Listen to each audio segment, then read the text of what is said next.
There we go. Testing, testing, 1, 2. Good to hear everyone around here. Especially you new around. That joke will never get old. I can already feel the cool air rushing in.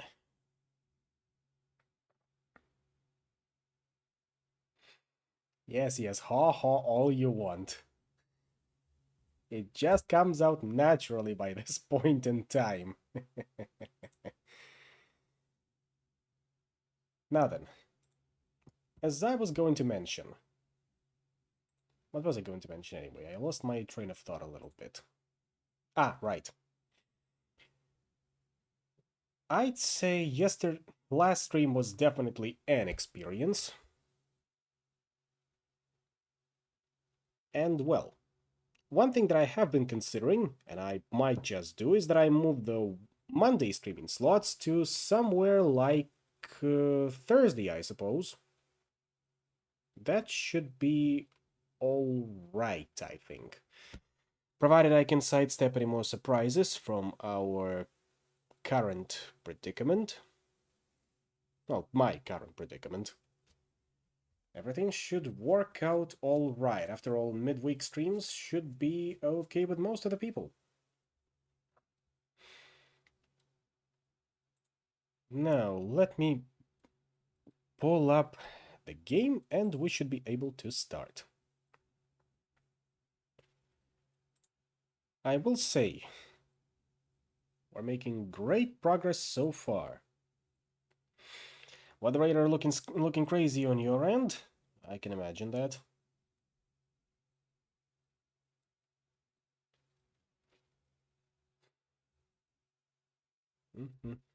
There it is. Shadowrun, Dragonfall, Director's Cut.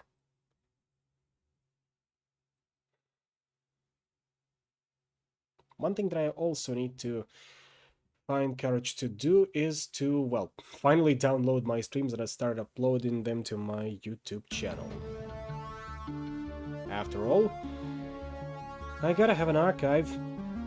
Might as well run it myself. However, we do have some shadow running to do in the meantime. And yes, seeing which days work best for streaming is another thing to keep in mind. On Median, of course, there was a point when I would get like 1 or 2 viewers on Mondays, and then 4 to 5 on Wednesdays, with indeterminate amount on Saturdays. Of course, seeing those numbers can make me discouraged at some points, but then again, sometimes it's best to not look at the numbers and just press on. Sometimes. Other times it's best, of course, to look at the numbers to determine what you do wrong, otherwise you will be stuck in an unproductive feedback loop. Then again, I can always just overthink things, and that's unproductive as well. Nevertheless, got me a glass of wine here, which I will refill at some point in the future. Possibly go out to get myself a drink of carbonated water to cool down some more. People are waiting on us out there. And just a quick reminder, last time we stopped, we did the Mark 6 run. We've chosen to put it out of its misery, even though that pissed off both our employer as well as the Black Lodge. Maybe that was not the best outcome, but it was the moral outcome. Especially considering we had Glory to advise us that the thing was not in control and definitely in pain. Oh, and we were also ambushed on our way back by the thugs that are definitely working on Feuerschwinge. Or at least on the odd run. The orc with the minigun and skin grafts. Now we are going to go and speak with our other prospective employer, who is unfortunately from ads technology, so I do not have high hopes for this run. There she is, Frau Müller, quote-unquote. As you press your way forward through the cozy, smoke-filled confines of Café Cezve, you catch sight of Frau Müller. She appears as Amsel described her, an impressive-looking woman of Aztlaner descent, with coffee-colored skin and dark, wavy hair. Everything about her screams corporate executive, from her expensive-looking suit to her tastefully understated makeup. She's obviously nervous, but she's hiding it well. She locks eyes with you and hesitates only slightly before speaking. Val, I presume? Herr Amsel told me that I could meet you here. He wasn't lying. He said that you had a job for me. She nods, her silence for a moment, then nods. Yes, I do. In truth, I am in desperate need of your help. Tell me what you need, Frau Müller. An assumed name, obviously, but I have been told that this is how you people do business. She straightens in her seat and tries on a smile. It hangs there for a second, then fades away. From my accent, you have no doubt inferred that I am an Aztlaner. Further, you may have guessed who I work for. Az Technology, I'd assume. I've been with the company for over a decade. In that time, I've worked on all manner of projects. From the innocuous to the obscene, my hands have touched it all. Never once did I question the wisdom of my research. Never once did I consider blowing the whistle on my employers. I kept my nose down, worked hard, and excelled at the tasks set before me. They must love you there. No more than any other employee. But my commitment and work ethic were recognized, and I ascended the corporate ladder fairly quickly. Which brings me to where I am today. Last month I was transferred from my home in Tenochtitlan. They told me that an employee of my caliber was needed in Berlin, and that I would be working on a project with wide-reaching applications. The only other detail that I was given was the name of the project, Bloodline. That doesn't sound good. She looks you in the eye, and for the first time you can see the cracks in her composure. She's doing a good job of hiding it, but deep down, this woman is terrified.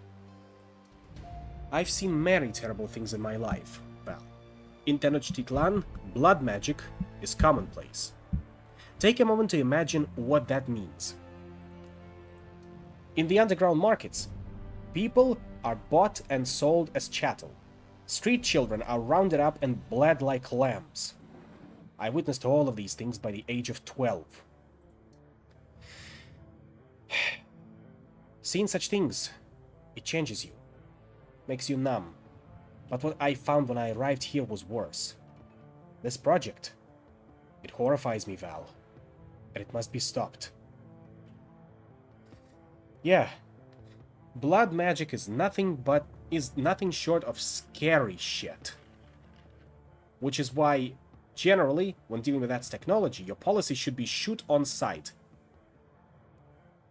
I think I had a quote in here that emphasizes it the best. Let me actually look it up.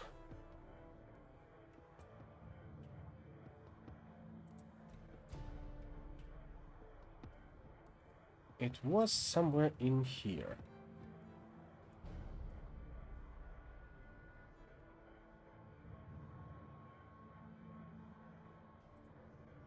There it is. Adds technology. Subsidiaries include Stuffer's Shack and the entire country of Aztlan. The most outright evil megacorp. Adds Technology also has some of the best PR in the world to keep the skeletons in the closet, such as their regular use of blood magic, their origin as a front company for 3 Mexican drug cartels, and their attempts to monopolize the world's food supply. They've appropriated Mesoamerican culture for their corporate image and engage in imperialism by proxy through Aztlan's expansion into South America, which has gone about as well as can be expected for any evil organization banning Catholicism in Latin America.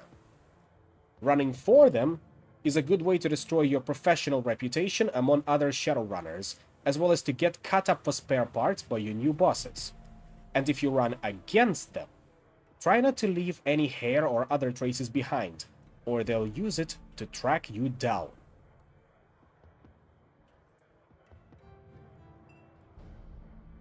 Tell me everything you know about Bloodline. She shakes her head. The less that you know, the better. The both of us. You'll just have to trust me on that. You need only know that it is evil. And that is not a word I use lightly.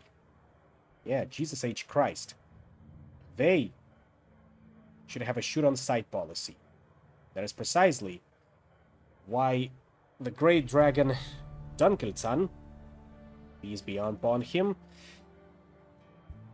has included in his will that all blood magic users must be killed on sight. The entire ADS Technology Corporation must be dismantled.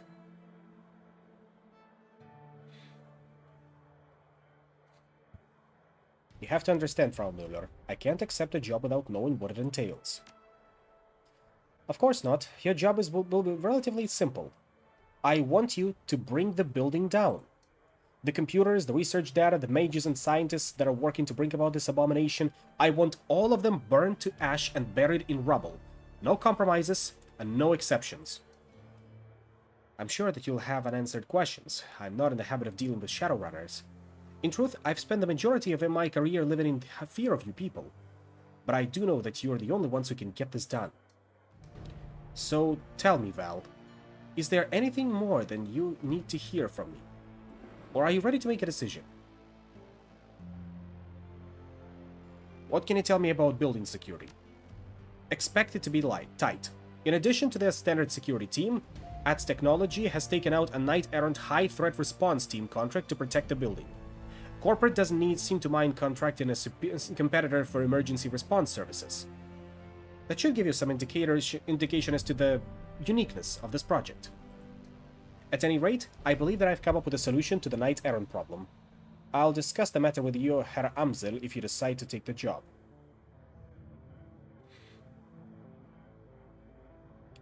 What about any innocent people in the building? What innocent people? None of us are innocent, Val. But if you need to salve your conscience, Rest assured that at the hour of your approach, the only personnel authorized to be on site will be security and senior members of the research team. And I assure you, neither are innocent in this matter. If the Bloodline project reaches completion, nobody will be safe ever again. That sounds like hyperbole, I know, but it isn't. The Bloodline project will lead to countless deaths. I'm certain enough of this to hire you, despite the fact that doing so will probably cost me my own life. I'm not a demolitionist expert, Frau Müller. How do you expect me to level a building? You don't need to be. All that you'll need is a competent decker. The facility is powered by a number of on-site generators. There are safeguards in place to prevent them from overloading. In the event of a power spike, the system is designed to shut itself down. But I know how you can disable those safeguards. Once the generators begin to overload, you'll have a limited time to reach a safe distance. The explosion will be quite catastrophic. Jesus, woman, what are you running those generators on? Elenium? Let's talk compensation. 36,000 new yen. As I told you, Herr Amsel. That's what I have allocated for the job. That's fair. It's better than fair. I've done my homework, Val. I've reached a decision. Yes, and... I'll take the job. Her face visibly brightens. In that case, it's a deal. I can't tell you how relieved I am, Val. Thank you for helping me to bring this nightmare to an end. I will iron out the remaining details with your Herr Amsel. He'll want to talk this over with you anyway, I'm sure. You're a good man, Val. You're saving more lives than you know. Honestly, that's a sentiment I haven't heard in a while. Specifically, me being a good man. But we're doing a good thing right now.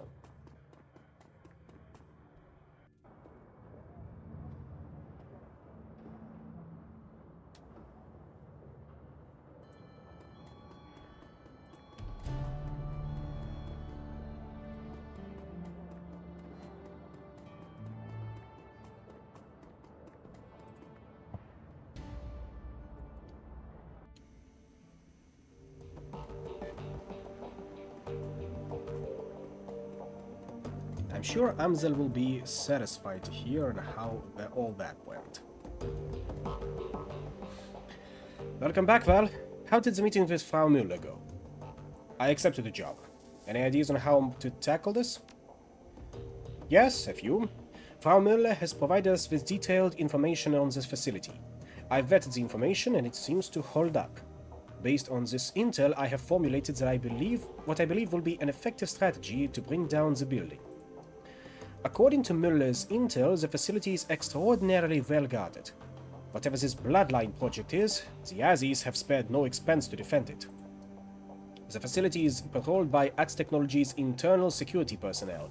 On their own, they would pose a challenge, but I don't doubt that you could brute force your way through them. Unfortunately, they will not be on their own. ATS Technology has purchased one of Knight Errant's more expensive security contracts as an additional line of defense. So kicking in the front door is out, then? Amsel nods. I should say so. I've pulled some strings with an old contract of mine, and he's provided me with address of a small software developer, OTK International. They write the firmware updates for Knight Errant's comm systems, and their defenses should be considerably weaker than ATS Technologies. My contact has informed me that OTK stores an off-site hard copy of every firmware update it develops for data security purposes. My suggestion is this. You hit the offices of OTK International and reduce their computers to slag. In the interim, I will have the hard copy of their next update replaced with a compromised version. When OTK's next update goes live, our compromised version will be pushed out to Knight Errant. When you hit the ATS Technology facility, I'll be able to track Knight Errant via their comlinks. This should make the run much more manageable. He fishes out his pocket for something. A moment later, he produces a corporate ID with your face on it. This will get you through the front door, of the office park that contains OTK International. My contact was only able to provide me with the one card, so you'll need to let the rest of your team in through a side door. Alright, sounds like a plan. Very good. OTK's offices aren't far from here. You should take the U-Bahn here when you're ready.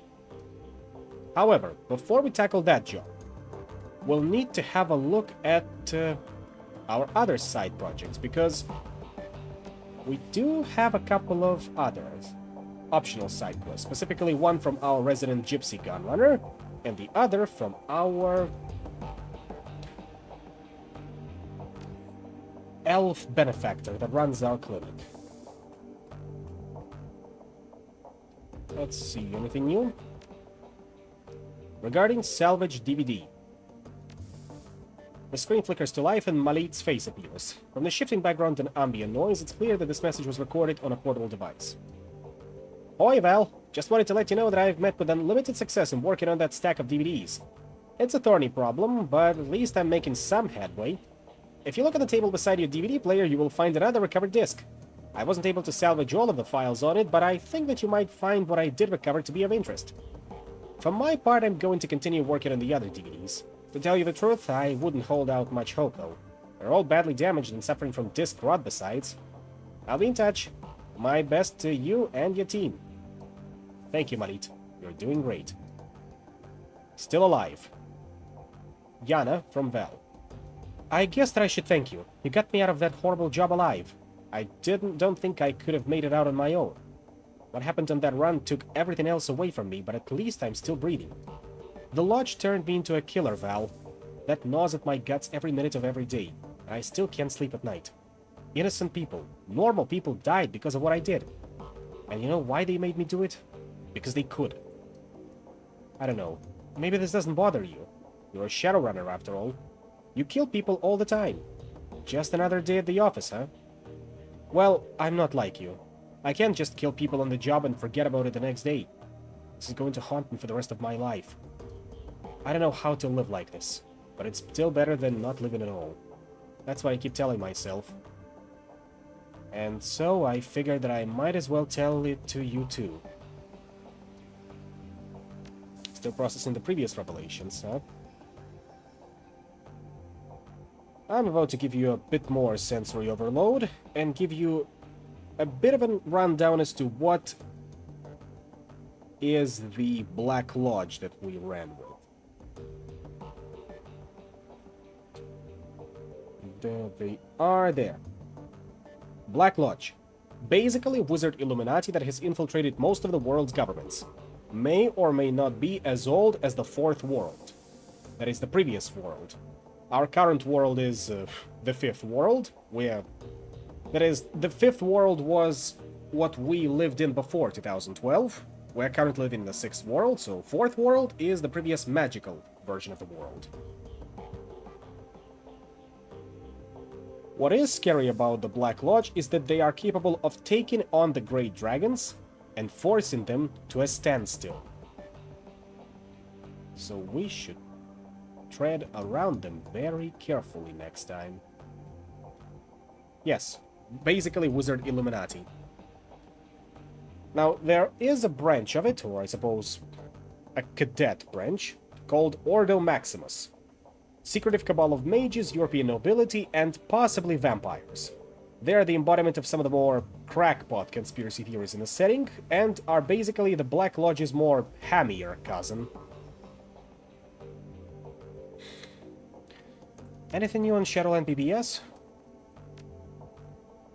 Thread. Massacre at Chattenness Schoolhouse. Really attention-grabbing headline, right? That's how the local news have been spinning it. Truth is, the schoolhouse was abandoned years ago and it was being used as a humanist recruitment and training complex. Tolstoy. You're kidding me. A friend of mine was going there after class and he said it was just a community center. Alex Tusk. I know none of you are fans of humanists, but that entire chapter house got wiped clean. There were probably some kids in there off the street who were just looking for a hot meal. Screw humanists for exploiting them, but they didn't deserve death.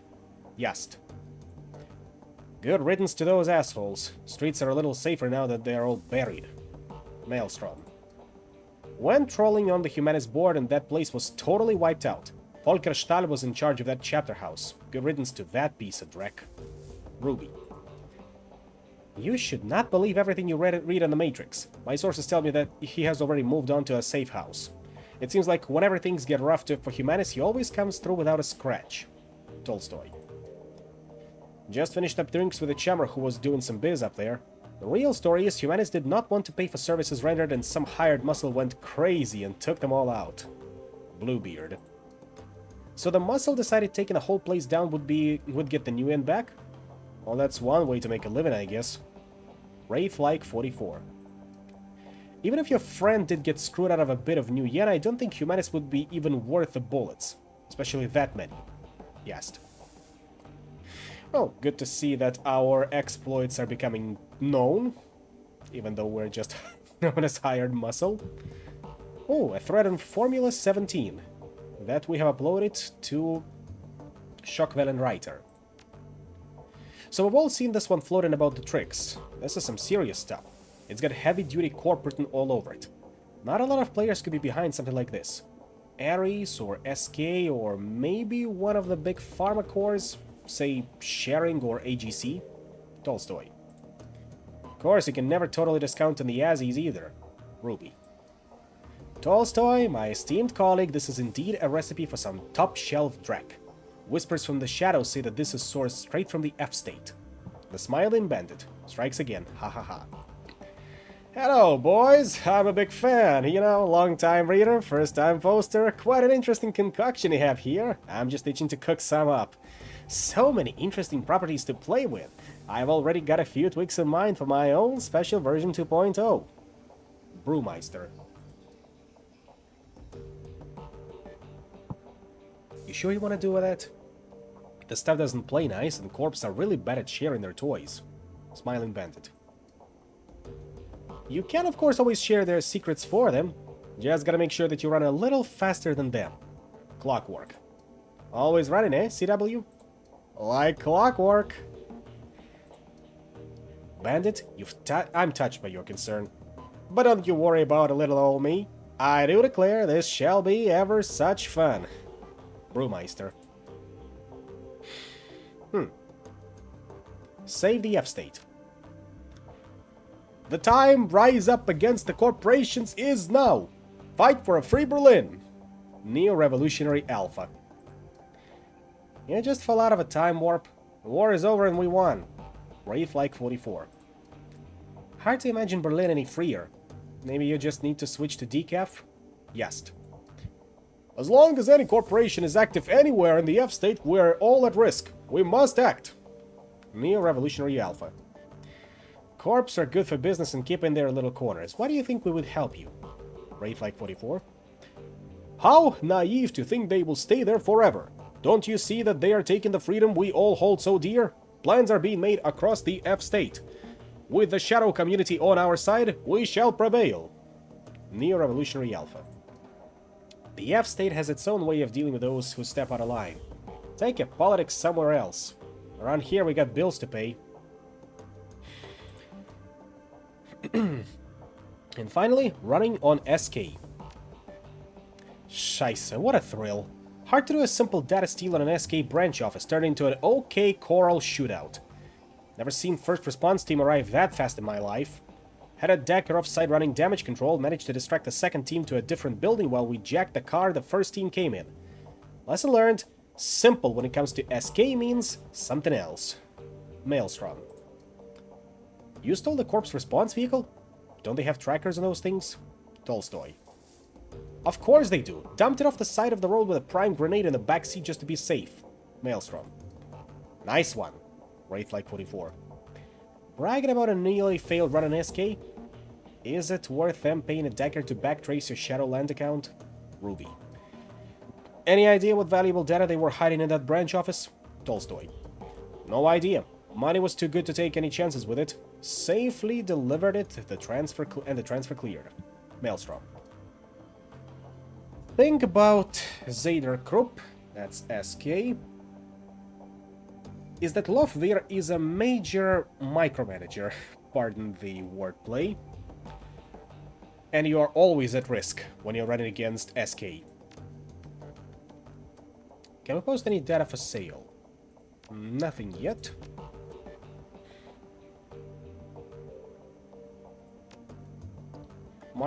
Claim payment for Mark 6 prototype extraction. 3,750. To call your work unsatisfactory would be an understatement. When I said we wanted the prototype, it should have gone without saying that we wanted it intact and operational. You technically fulfilled the terms of our arrangement, so you will get paid. But don't ever expect to work for us again. Yeah, sure.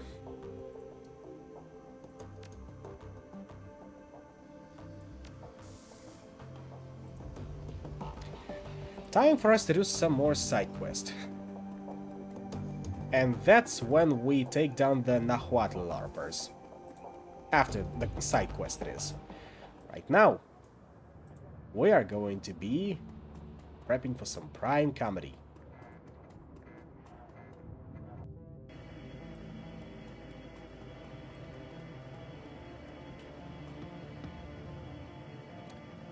There it is. Assemble a team and travel to the Adenauer Platz station to find Esquibel's lab. We are, of course, taking on Blitz. We're gonna be taking Eiger, and we're gonna be taking... I'm thinking Dietrich this time. Glory can rest up.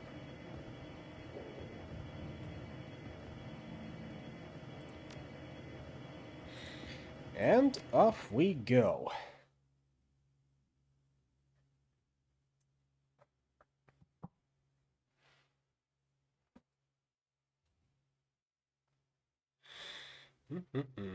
Lockdown.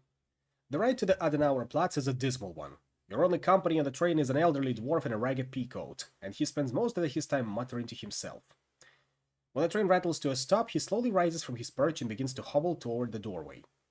The station itself isn't much different. An old, broken-down thing at the end of its useful life, feebly tottering toward obsolescence. This area of Berlin has clearly seen better days.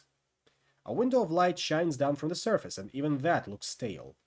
Slowly, you begin to climb.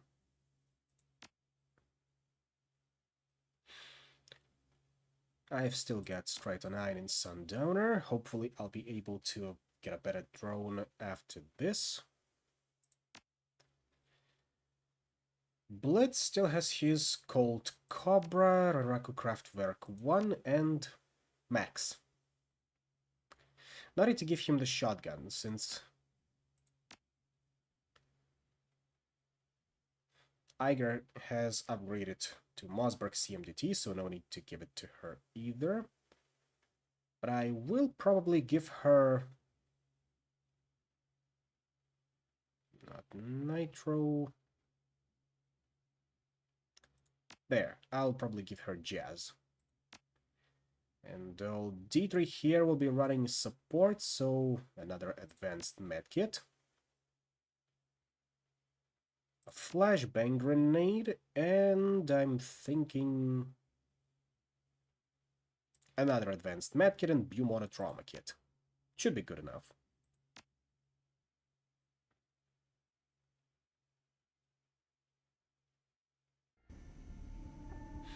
The streets above the Adenauer Platz are dark and dismal. This Kietz has seen better days. Everything here reeks of economic depression and faded glory.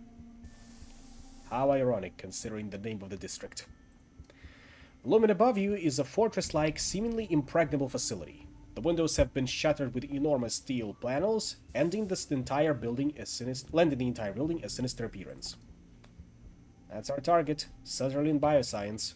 I wonder what happened in there. It might still be happening for all we know. There's a cheerful thought. Come on, Chief. Let's get this over with.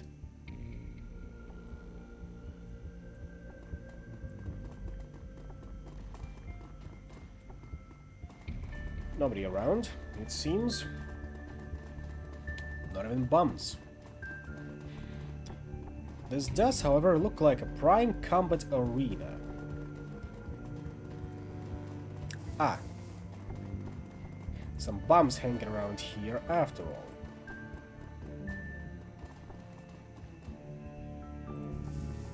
Something in discarded tires? This pile of trash is steaming. Fetid waves of stench wash over you as you draw near. God damn, that's rank. I'll stay back here, if you don't mind. I have better things to do than dig through a pile of decomposing trash. It might not be decomposition. That steam could be coming from a grate or a vent hidden under the pile. Yeah, well, I ain't touching it. Pull the trash aside. What do you know? It is a grate. The garbage pile was concealed in a small HVAC vent. The steam that pours out from it smells much cleaner now that it isn't being filtered through a heap of filth. A dwarf might be able to fit inside the vent, but nothing larger. No. First things first, we send in a drone.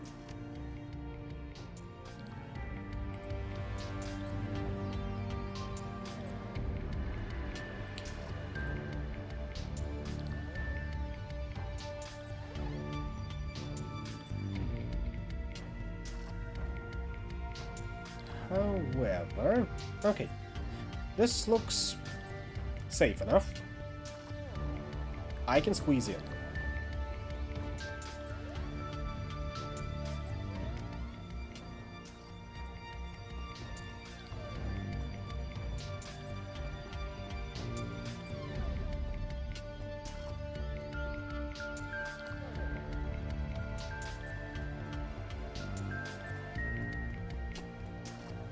There we go, there's a hatch. At the end of the duct you find a maintenance panel. It was designed with a big chunky handle suitable for drone operation. Behind the hatch you find a great rat's nest of monofilament wires.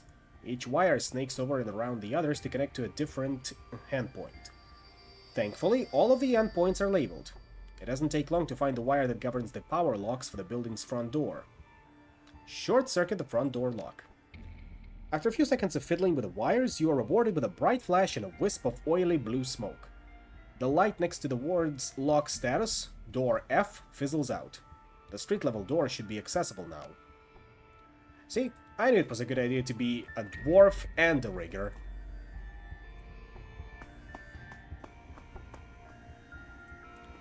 In we go.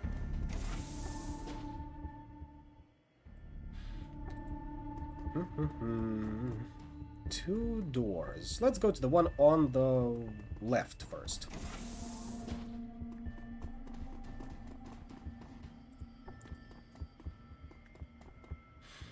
This terminal appears to contain an inventory control system for Sutherland Biosciences merchandise.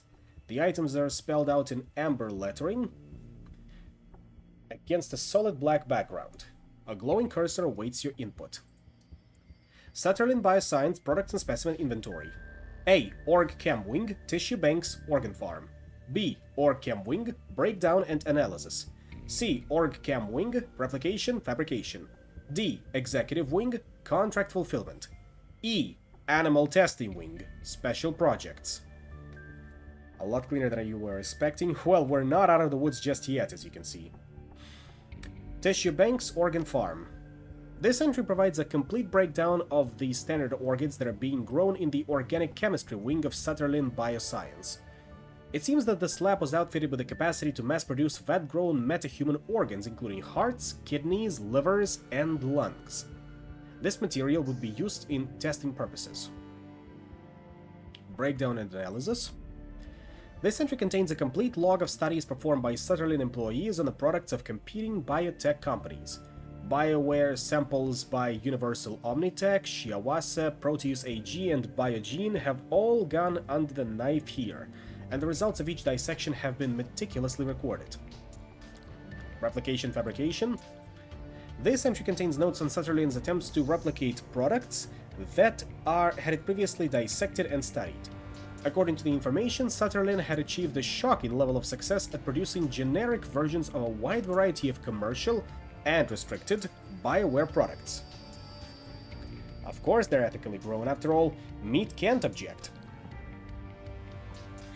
Contract Fulfillment. This entry contains a complete breakdown of the organs waiting in cold storage to be claimed by clients and investors. Scanning over the list, you see a number of high-end security level enhancements in inventory. BioWare like this would normally run tens of thousands of new yen. If this is what Edsky Bell was commissioning Sutherland to produce, he could undercut all of his competitors and still make an ungodly profit. Special Projects. This entry details a number of projects that involve invasive testing on awakened animals. There are listings for a number of hellhounds, including their complete medical histories, It appears that most of the experimental procedures listed were performed on a subject named Billy, but who or what Billy might be has been left undisclosed. Concerning, I have no doubts that we'll meet this Billy.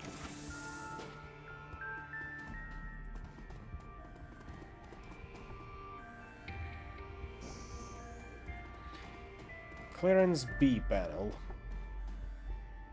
This console seems to control the locking mechanism for the door in front of you. A keycard reader has been set into the front bezel of the console. Text on the screen reads keycard access clearance level B. And that should be clearance level... Oh, executive clearance panel. Executive clearance only. And that is...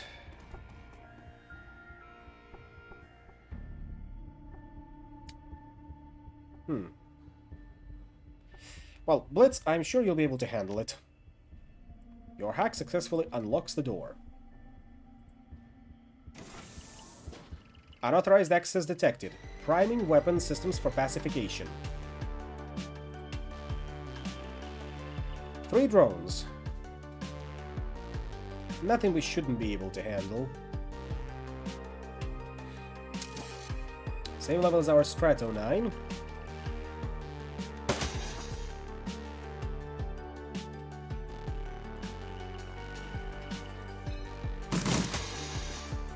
So we should be able to take them down easily enough.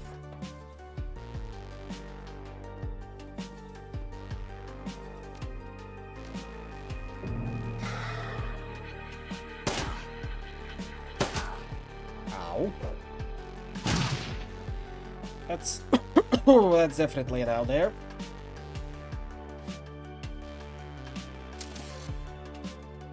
Time for me to tune out. And keep applying the pressure.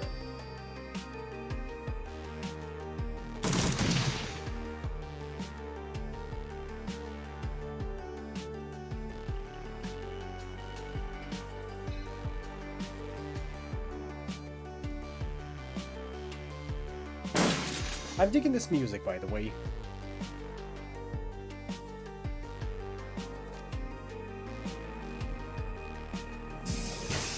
Ow.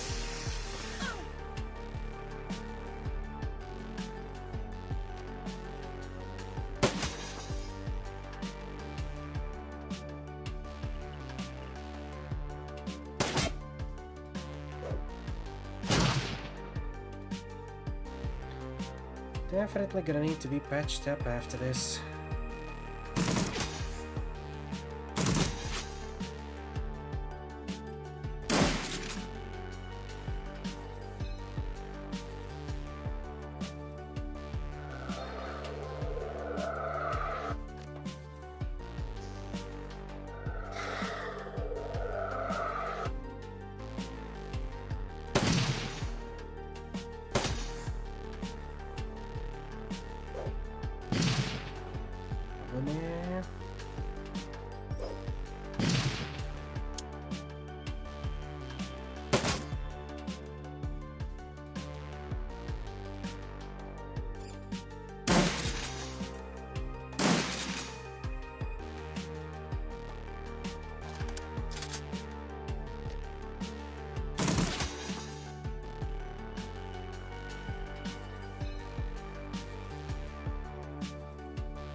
Shot. Almost. There we go. That's this combat segment done. Not gonna open that door just yet. Let's look around a little bit more. Knock knock. What do I have here? Some 41 new yen.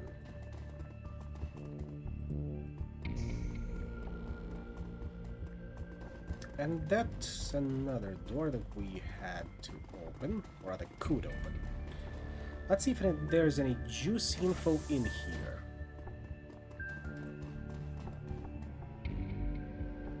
This terminal governs the animal testing wing of Shadowrun Bioscience. Data entries concerning animal test subjects and the procedures performed upon them fill the menu screen. Shadowrun Bioscience Animal Testing Observation Terminal. A. Hellhound Testing Protocols. B. Basilisk Testing Protocols. Ooh. Basilisk is serious business, if you ask me. Hellhounds. This entry contains notes on a variety of invasive test procedures that were performed on a kennel of Hellhound test subjects. There are several memos appended to the file. Apparently, the scientists working on the animal testing wing were less convinced that working with dangerous fire-breathing animals would yield useful results than the executives were. How dangerous the common sense of them. Basilisks. This entry covers the various forms of experimentation and testing performed on Shadowrun's prized possession, a rare albino basilisk, acquired from an exotic animals dealer in Portugal. I can't believe Jans has been involved in all of this after all. It appears the basilisk was being used as the primary focus of a passion project at Shadowrun, an attempt to create a magically active piece of Bioware. Why the executives in charge of the project felt that a basilisk would make an appropriate test subject is not clarified. The list of procedures performed on the creature is extensive, including a series of unanesthetized thoracic surgeries. Ooh, that's definitely unethical. And that left an animal with a grudge, because if we are talking about... Whoa.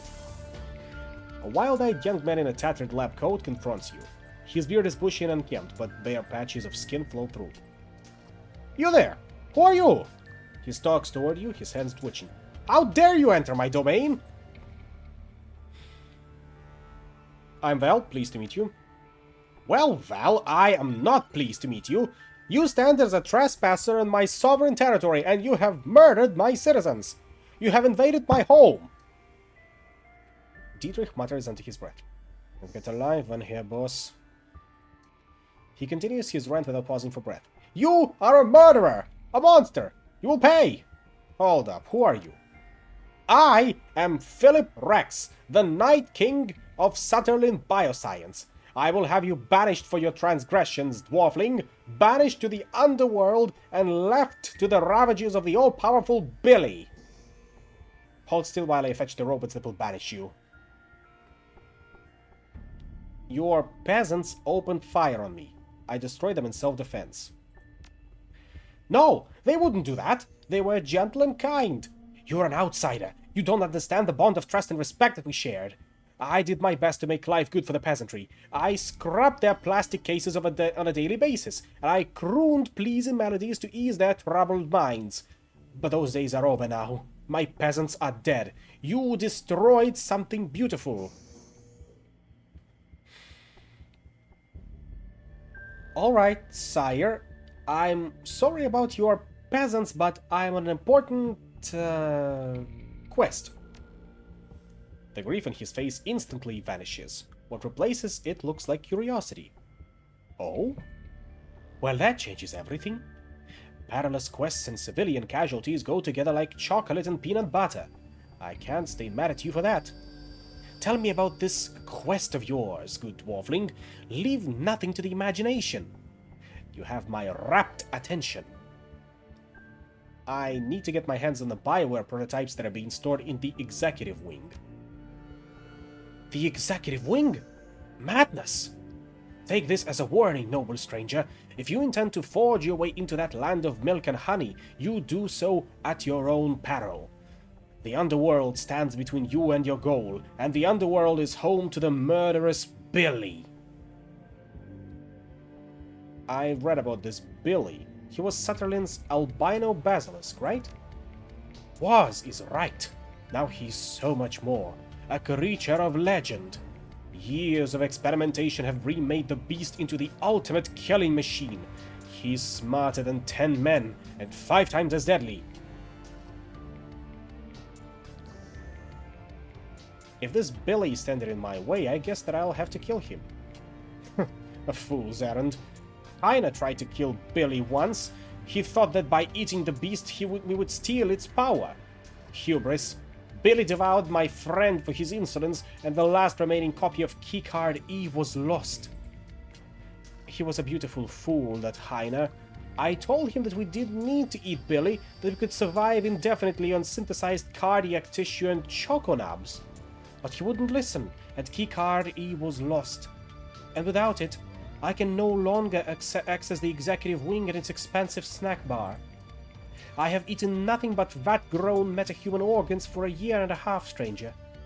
I would kill for a choconab. I think that I've heard all that I needed to about Billy. Just tell me how to get into the executive wing. Very well, stranger. If you cannot be dissuaded, I will help you. The ragged lab tech fishes in his coat pocket with a bony hand and produces a thin slip of plastic. He presents it to you with a flourish. This is my most prized possession, the incomparable Keycard B. Using this, you can descend into the underworld and face Billy. If you should survive the encounter, search for the long-missing Keycard E. Use it to reopen the executive wing, and I will see to it that you are richly rewarded. But before that, let's look at what you've been surviving on so far. Excuse me, coming through.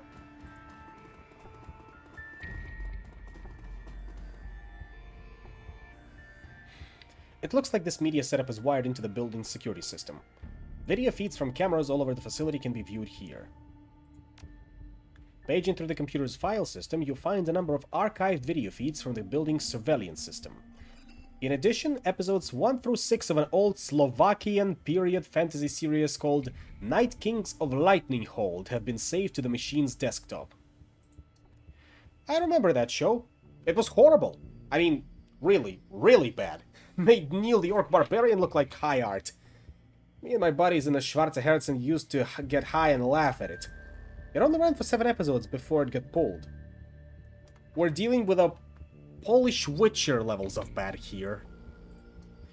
According to the computer's file system, each of the 6 episodes has been viewed over 400 times in the past 2 years. The last marathon viewing was this morning. But let's go back a bit.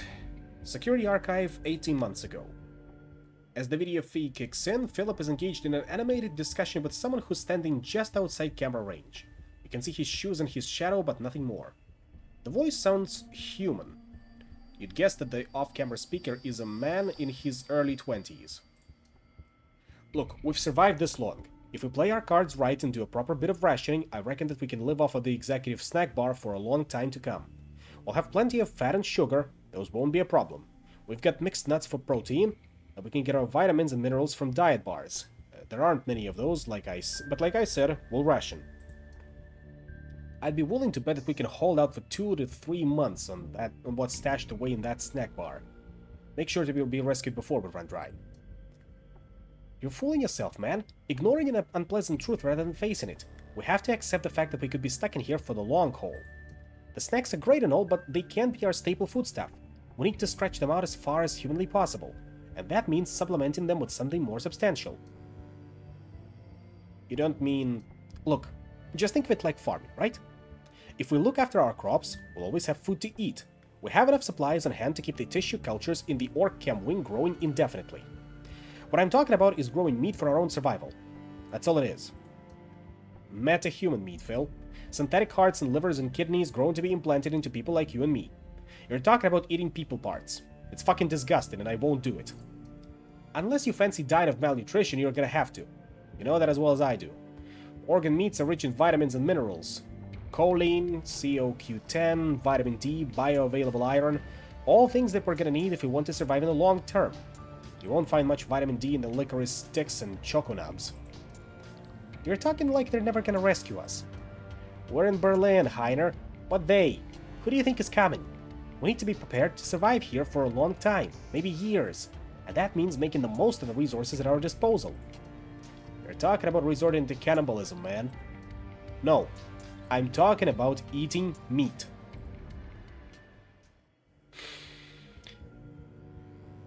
Well, yeah, they aren't attached to people, so it's technically not cannibalism. With all the moral implications, therefore. 14 months ago. An image flickers onto the frame. Philip, leaning against the wall, listlessly chewing on an unidentifiable hunk of cooked meat. He looks miserable. A drone comes to inspect him, and he pushes it away. Heiner's voice crackles in over the intercom. Philip doesn't look up. I'm going now, Phil. No more arguments, okay? There's a long pause. In lieu of responding, Philip takes another bite of meat and gnashes at it with his teeth. I'll kill that fucking thing. You'll see. The goddamn basilisk is going down. Once it can get down into the sewers again, we might be able to find a way out. This is our chance, Philip. Wish me luck. Philip says nothing. Heiner, of course, perished, as we know. 11 months ago. The video feed flickers onto the screen. In it, you find Philip standing in the corner of the room that you're in now. He looks haggard, exhausted, and he carries a haunted look in his eyes. Heiner is notably absent. Cheap synthesized music pipes in from somewhere off-screen. Philip turns to stare in the direction that the music came from. A smooth baritone voice sings out a phrase in Slovak. A half-second later, a different voice shouts a translation in German. Night Kings of Lightning Hold! Oh man, that's it, that's the show! I forgot how bad the dub job was. Philip stares, glassy-eyed as the show begins. The synthesized music blares. A deep, trollish voice rumbles out from the media center speakers. I, Titonius Rex, will defend my realm. I do so swear it before my magic sword, Argonar. This I do swear. An alarmingly breathy elvish voice sings out in response. But Titonius, the Jubathon hordes will smite you if you stay. The people in that valley are only peasants. You needn't throw your life away for them. Flee with me into the enchanted wood of Tralashin. Please make this stop. My life is sworn to protect those peasants, she-elf. Run back to your enchanted trees if you will, but a Night King will never flee. But Titonius... Her voice comes out in a lilting wail. You cannot die! I love you! Then go to your father and beseech him to rally his elf troops southward. For if Titonius Rex falls, Lightning Hold will fall, and Lightning Hold will not fall. The troll drones on, audibly struggling to emote and occasionally tripping over his lines. Overall, the acting quality is roughly on par with what you'd expect from a primary school Christmas pageant. Philip stares at the screen, listlessly chewing his meat. His nose is wrinkled in distaste, and his fists clench and unclench. So yeah, as I said, Polish Witcher. And I'm talking about the 90s TV series.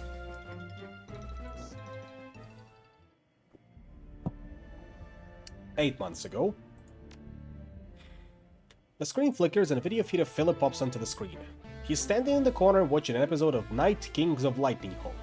His jaw hangs back, and he stares at the screen in rapt attention. But father, Titonius Rex is risking his life, nay, his very soul, to defend Lightning Hold from the Jubuthons. His enchanted sword, Argonar, feeds upon his honor and bravery, and it seeks to transform him from a noble Night King into an evil demon lord. Philip's lips move silently, mouthing the words as they are spoken. Evidently, he has committed to the entire script to memory. My darling daughter, that is why I cannot send my troops. Your beloved Titonius Rex walks the knife's edge between light and darkness every time he draws that devil blade from its scabbard. It is long past time that you learn the truth about me, Brenathay.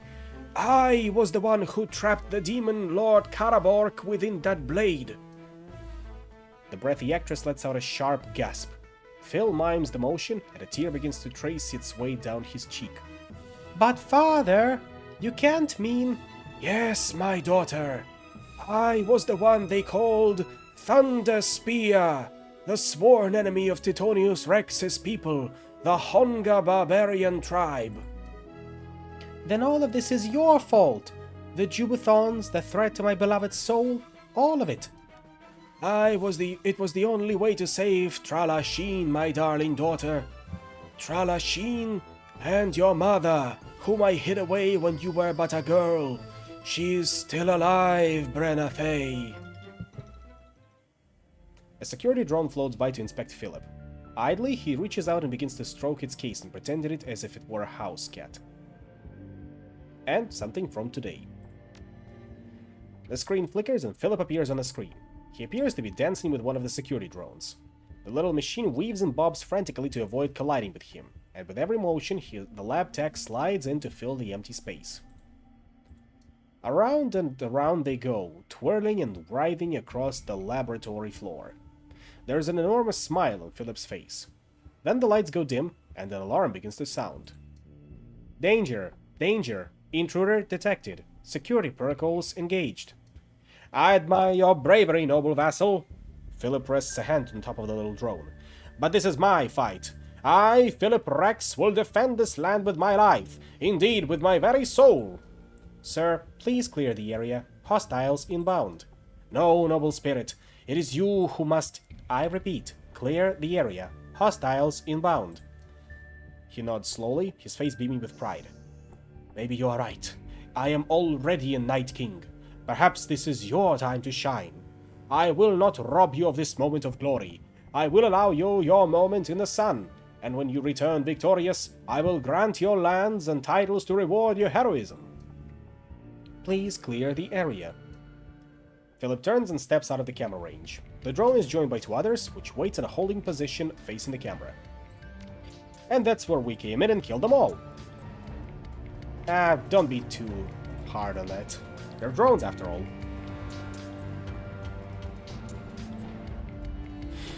The organ Vetcam's got to his brain. Well, if you would be stuck in here for a good part of a year and a half with nothing to chew on as well as nothing to watch as, you would go insane. I know I would.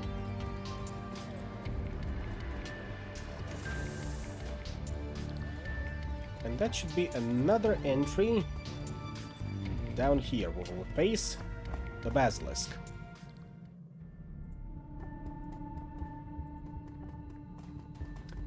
Clearance B panel.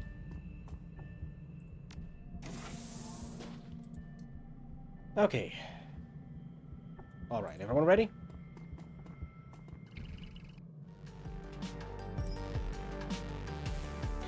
Huh.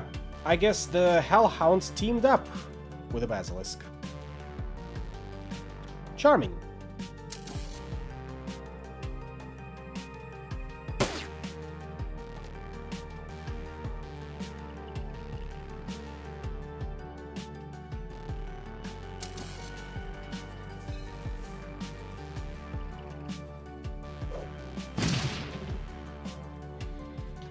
However, everyone should be getting into position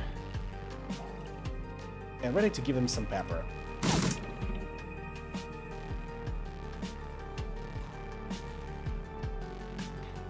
Unfortunately, these dogs won't play dead. Not now.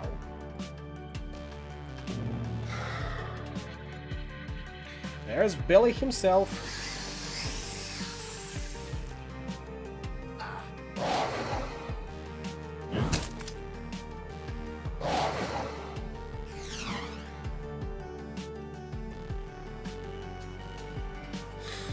Albino basilisks are no joke. I wonder how the phosphorus grenade will go with it. On fire, minus 4 HP per round, and armor damaged. Not bad at all. And have some electricity to go with it. Come on. Come on now. I have faith in you. Don't let me down. Minus 1 Hellhound. Perfect. But here comes another one.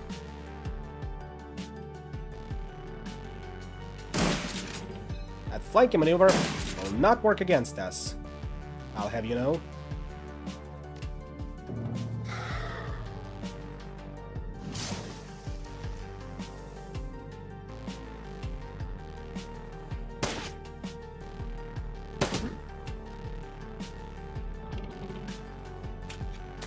Come on now. No need to miss. Billy woke up. The drone can handle it. As long as these doggies will keep their distance, we should be fine. Even in that case. Oh, sorry about that. No, still only 40%, okay. In that case, kneecap Billy. And bring it down.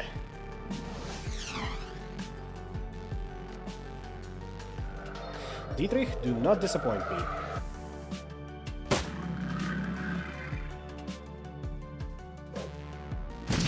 There we go. Everyone dealt with. Now loot Billy's body for the key card. And there's gotta be something else around here, right?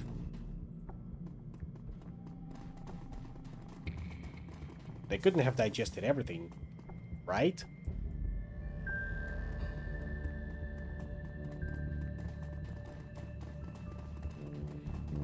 We can afford to look around. Especially over here, but that should be outside of our reach for now.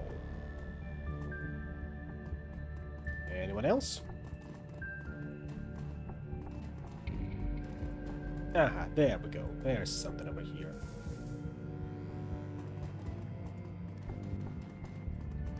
What have we?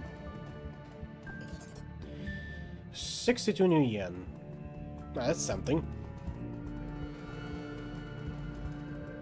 That's definitely something. Up we go. First things first, let's open up that part once again. Although, why once again? That's a bit of a different entry.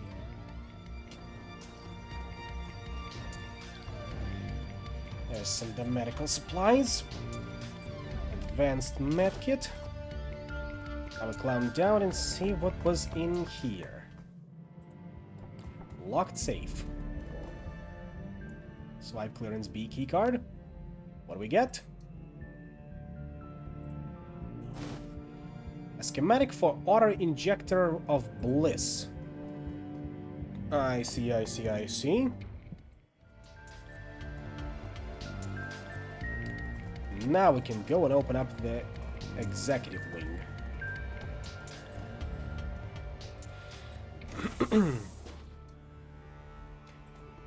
The gates! They're finally opened! Off he goes for the snack bar. He's got his priorities straight. We won't bother him yet.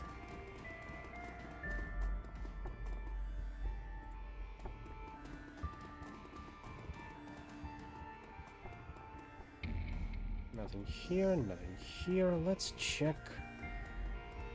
Aha, that's what we were looking for. Bioware samples.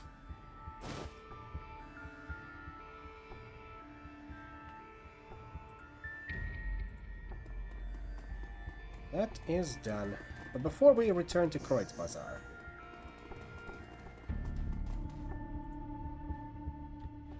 Thank you, my friend. You have granted me the secret desire that my heart yearned for most. A respectable supply of non-organ-based foods. You will always be welcome to these hallowed halls. I, Philip Rex, do so swear it. You're really into that Night Kings of Lightning Hold show, aren't you? It is my life. My entire life. My reason for being. Wow. Must be rough being that big a fan and not having seen the ending. You're saying that there's more? Yeah, the last episode before it got cancelled. You know, the hastily written final chapter where you find out what happened with the Jubilathon invasion.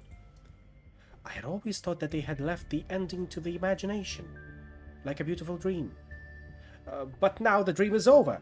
I will never know peace until I have seen this conclusion for myself. He lurches forward, his hands clasped in supplication. You must help me. You must find a way to show me the final episode. I need it. I'm willing to bet that I could do that, Chief. This guy might not know how to disengage the quarantine, but I'll bet that I can. And once we've re-established the building's matrix connection, it'll be no big deal for me to download the last episode of him to watch. If nothing else, it'll keep him occupied for a while. I don't see why you shouldn't. Go ahead. Sure thing, Chief. The terminals in this building are all networked together, so I should be able to drop the quarantine from any computer in the place. Oh, thank you. Thank you! This is the happiest day of my life. Any terminal, you say? We should be able to do it from his own terminal.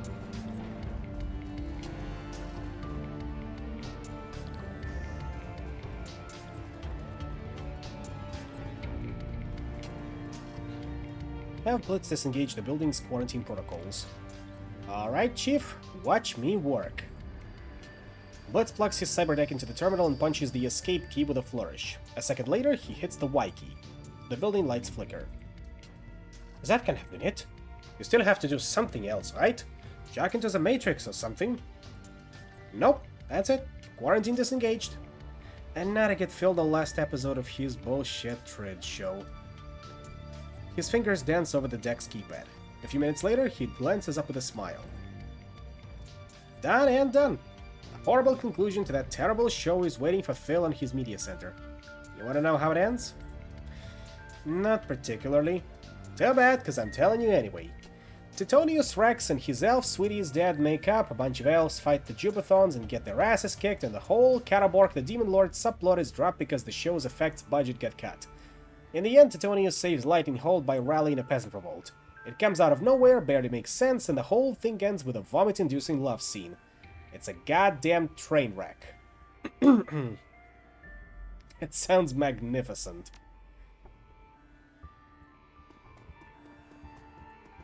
Oh, and we gotta tell Phil the quarantine is over. That's a given.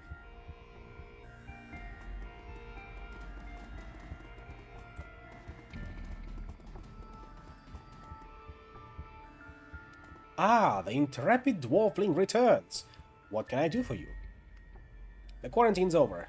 The quarantine's off now. The final episode of York's show is in the records computer. Yes! Peace will be known and brought to the land!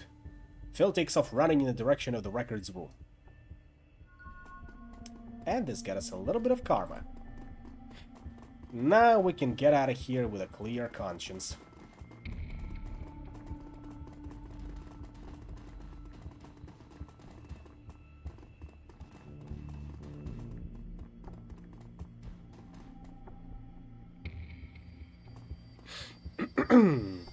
Here we go. As you emerge, blinking into the light of day, you find yourself standing face to face with a veritable wall of security personnel. A man in an expensive suit raises a megaphone to shout at you. You! Stay right where you are! The megaphone really isn't necessary, man. I'm standing right here. You will place the stolen BioWare samples that you are carrying on the ground, then lie on your belly with your hands to your head. Do it now, or I will order my men to open fire. I didn't steal anything. The owner of this material commissioned me to retrieve it for him. Esquivel, you mean? Yes, we know all about him. He has quite a reputation back in Spain. We're with Chihuahua, street scum, and that material infringes on 15 of our company's patents. The organs you're carrying are based on our intellectual property. This is unbelievable. This place is locked down for 2 years and you choose today to come visit? You think that's a coincidence? We came when the quarantine was broken. We've had your eyes on this place since the lockdown went into effect. You called us here when you opened the doors. By the way, you could have broken into this place months ago. The building was quarantined, idiot. It's cheaper to set up a camera than it is to mount a hazmat cleanup effort. As long as that counterfeit merchandise was contained, we didn't care what it was in there. But it will not hit the streets. Now shut your mouth and hit the floor, or I'll order my men to open fire. Don't make me kill you, man. Idiot Shadowrunner. You people don't know when to keep your mouth shut. Man, open fire! A shrill voice crackles over the building's intercom system. It reverberates through the empty streets. You will not threaten this man, Jubathon dog! Fuck. Too long have my people lived in fear of your aggression. I, Philip Rex, will protect this land from your mongrel deprivations. The corporate spokesman turns to address the security officers behind him. You two, enter the building, find whoever's on that intercom, and silence him. Yes, sir. He turns back to face you, reaching for the sidearm on his hip. And as for you... The lab tech's voice rings out and down from the speakers. Underneath it, you can hear the distinctive sound of fingers hammering on the keyboard. Peasants, arise and defend your home! You need only believe in yourselves! The power is yours!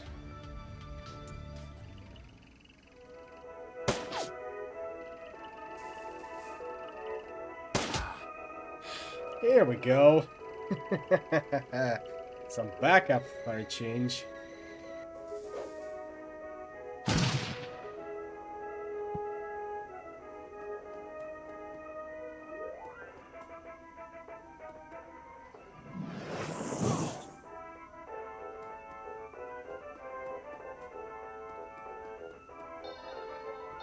However, I almost got mugged.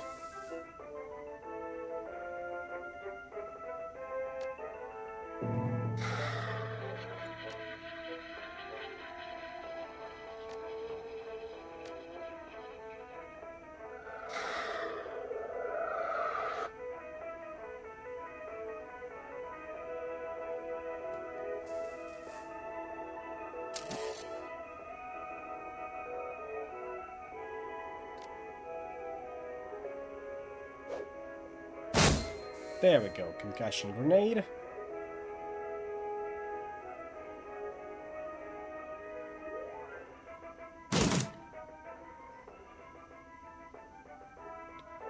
Can you reach... Where's that mage? I think we can deal with the conjurer for now. Like so. That sniper rifle definitely needs an improvement.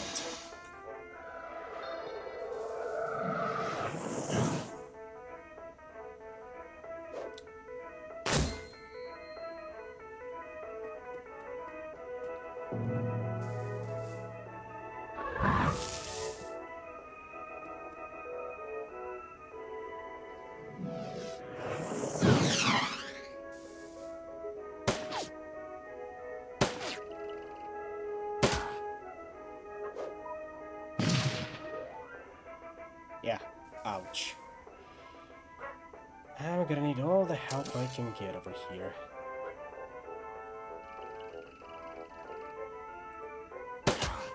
Which means we've gotta take out that mage first.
Okay.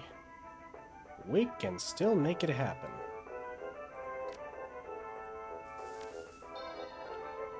I just urgently need to be resurrected, otherwise... we're all up a creek without a paddle.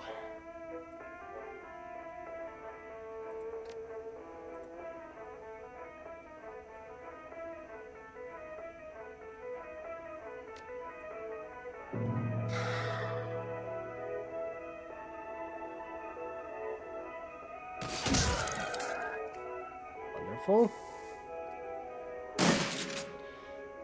You will also need to go immediately.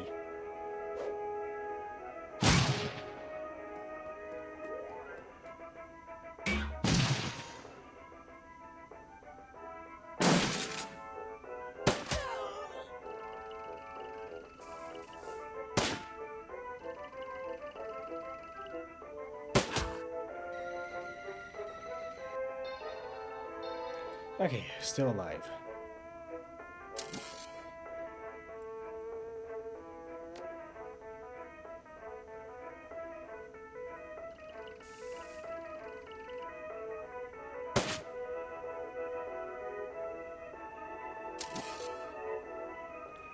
You asshole need to go.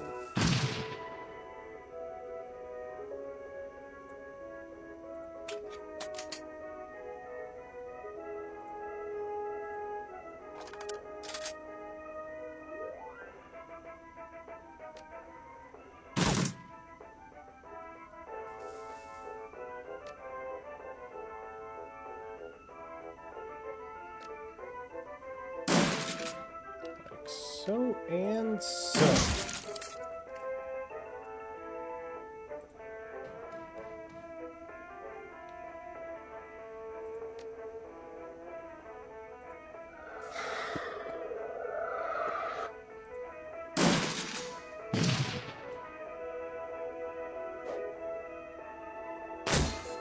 How many grenades do you have, asshole?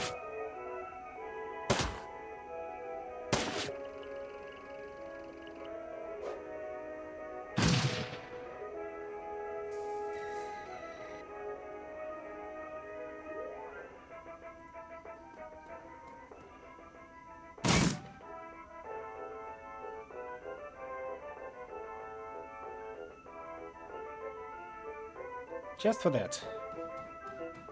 I'm running up to you. I'm choosing to delete you.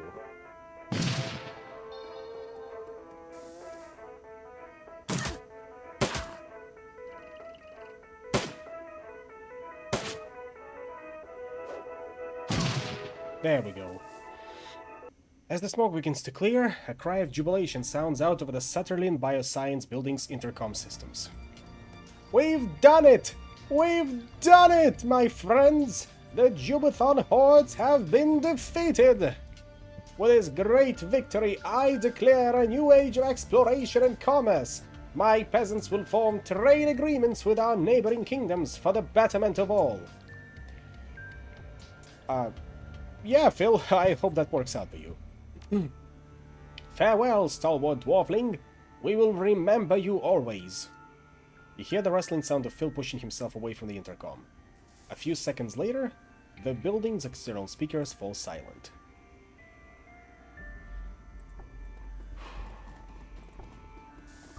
That's dealt with. I might need to stock up on trauma kits. Starting to run dangerously low on them.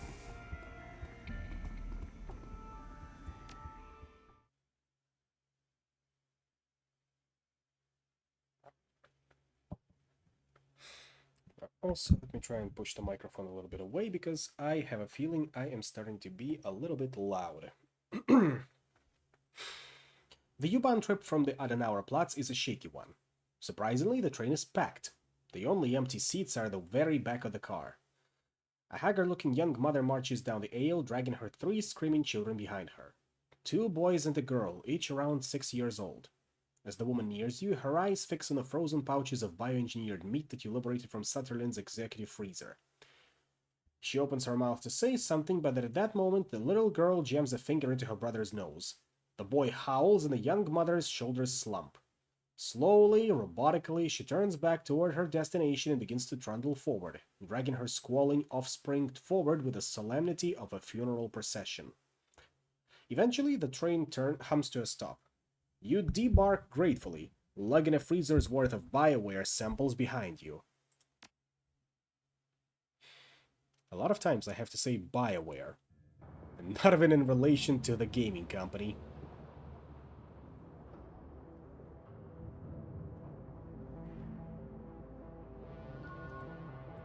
That's another 2 karma earned. Oh, whoa, what's this? The Ramjet Val Civic Center. All me. All in a couple days' work.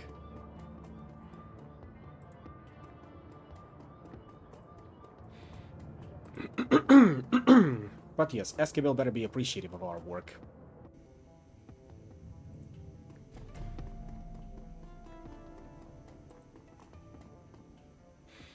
Ah, you're back. Do you have my merchandise? I do, in fact. It's right here. So you do. Yes. Yes, this is exactly what I've been waiting for. Good work, Val. The doctor turns away, rifling through the samples and inspecting their labels. He looks like a kid in a candy store. I will transfer 2,000 new yen into your account for the job. And if you'll give me a moment, I will add the samples that you've recovered to my inventory. He looks over the samples that you've brought him, and eagerly begins punching the serial numbers into his PDA. I think that you'll be pleasantly surprised. And now, if you'll excuse me... His sentence trails off as he returns his attention to his merchandise. Hang on, there are a few more details that we need to discuss. Fine, but let's make this quick, right? I want to get this merchandise logged into inventory before it starts to thaw. The Shiawase Corporation had eyes in that building. I had to fight one of their retrieval teams. Oh? Can't say that I'm surprised. They were instrumental in engineering my downfall back in Spain. The bastards brought all manner of drummed-up charges against me. The tabloid press had a field day. I wouldn't worry about Shiawase. They may have their files on me, but they won't take any direct action against the Kreutz Bazaar. I have information on several of their executives that would be quite embarrassing if it came to light. One of the researchers survived. He's gone insane in there over the past couple of years. He refuses to leave. Thinks that he's something called a Night King. How tragic. As far as I'm concerned, he can stay there for as long as he likes. The lease is paid through 2061, and I don't need the building for anything. That's uncharacteristically generous of you, Doctor. The money is already spent, Val. I can't get a refund, and the cleanup costs and getting the building up and running would ruin me. So it's going to sit idle one way or the other. Anyway, I already have what I need from the facility. If your little friend wants to play out his fantasies in there, he's more than welcome to. I wash my hands of it. That's all I needed. I'll get you back to on your inventory.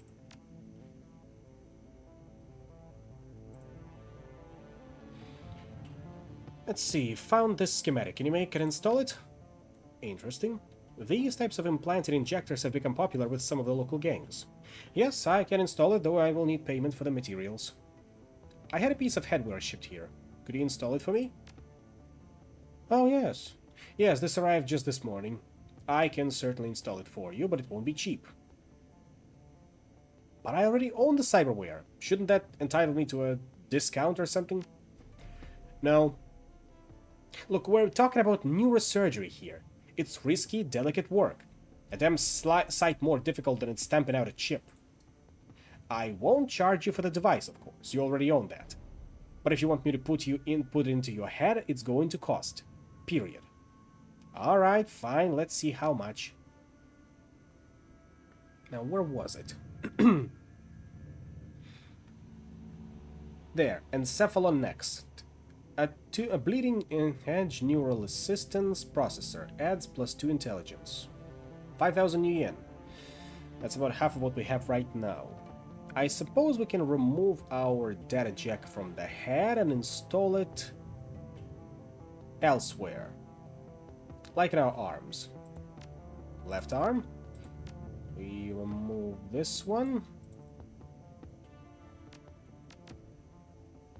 Install encephalon next. All in all, 6,000 new yen for the procedure.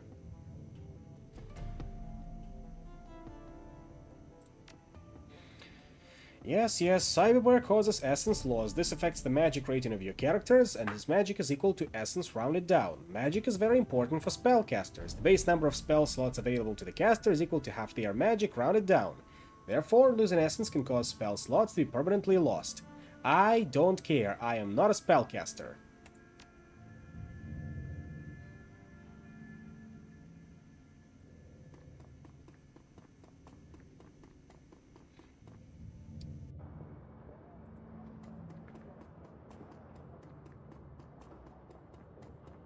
Anything new from you, Zach?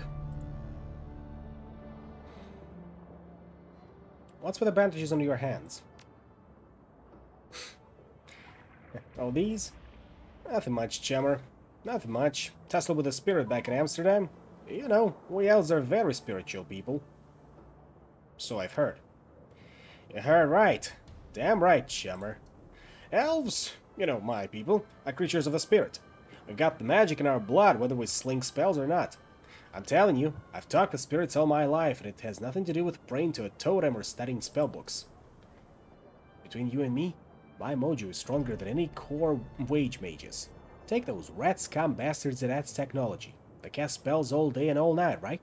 Fire this and lightning that, just tossing them out like candy.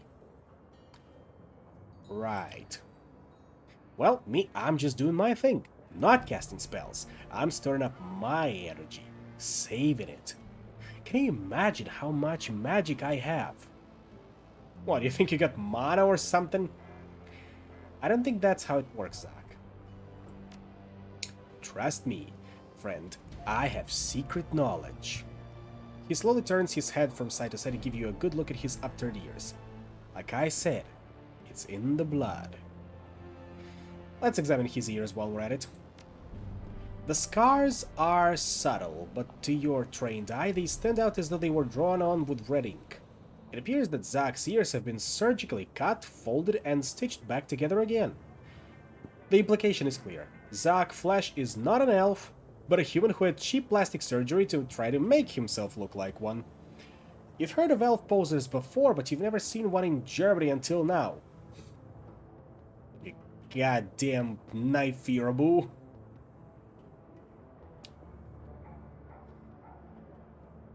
Well, there's a first time for everything. So, Zach, how did you mojo hold up after the operation? All at once, the smile vanishes from Zach's face. A bead of sweat traces his way down his cheek. Look, you can't tell anyone about this, alright? The I'm magic elf shtick boosts my sales. So, what'll you give me to keep your little secret? Yeah, I figured. Hang on a second. Hang on. He thrusts his hand into the pocket of his filthy jacket and rummages through a round. Eventually, he finishes out a small vial and a filthy cred stick.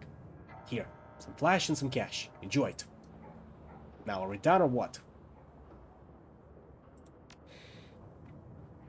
So he got me a flash and 15 new yen. Nothing much I want to buy from you right now. I'm interested in what Malit has to offer, actually. Because maybe it's time to upgrade my Strato 9 to something else. Oh god, even worse.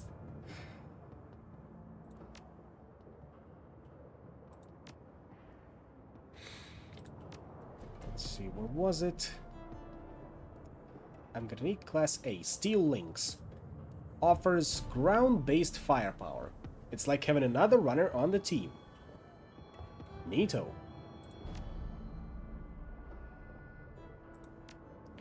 Instead, I'm selling that Fichetti Security 500 and Mossberg CMDT. Plus the Strato 9 that I have.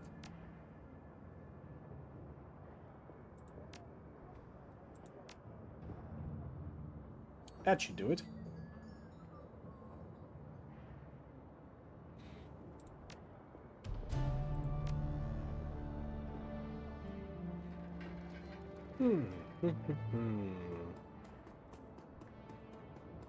Now on to the next side quest, because as we all know, thou shalt get sidetracked with reasonable requests. No bullshit in here.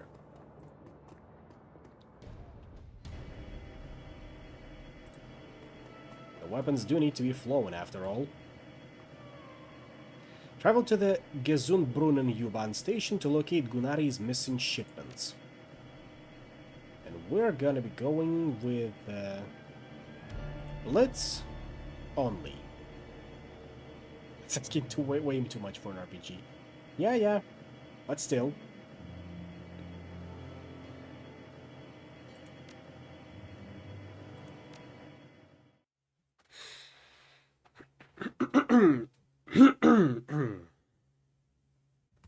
Excuse me for that.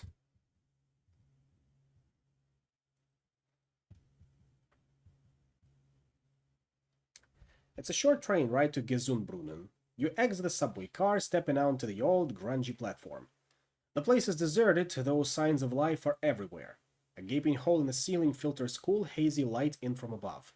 To your right, a small plot of crop struggles to endure in the cold and the limited light of the station. Trash and junk litters the platform. It's clear that place hasn't had anything resembling a janitorial staff in quite some time. Somewhere in this old, rundown U-Bahn station lies the entrance to the Gesundbrunnen Kiez, and hopefully some leads on the whereabouts of the Rabengeister and Gunnari's missing shipment.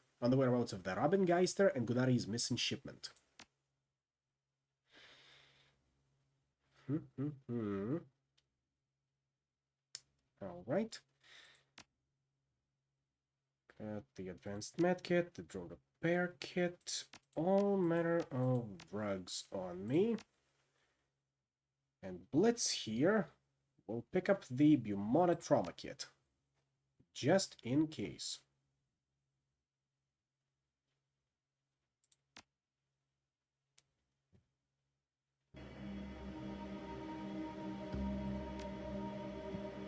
I got 5 karma, which I'll need to throw into intelligence at some point.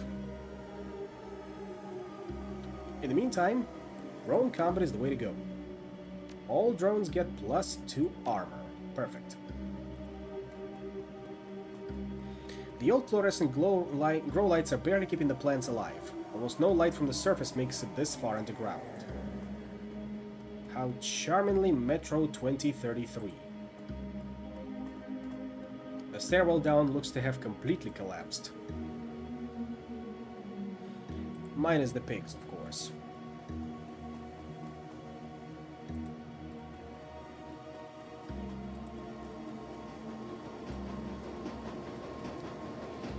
Well, hey there, friend. That's far enough, friend.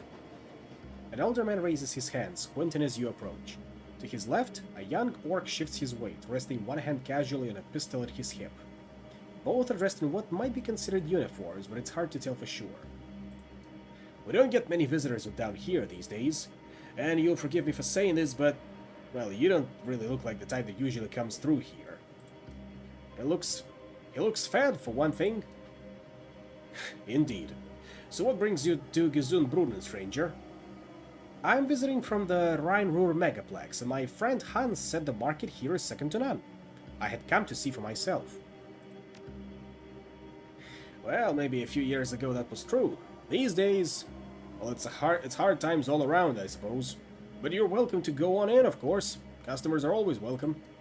Oh, and talk to Quarren if you want to hear some good stories about the market. Back at its prime, he's always happy to share a tale or two. Watch your step on the ladder there. Some of the steps get slippery when it's cold.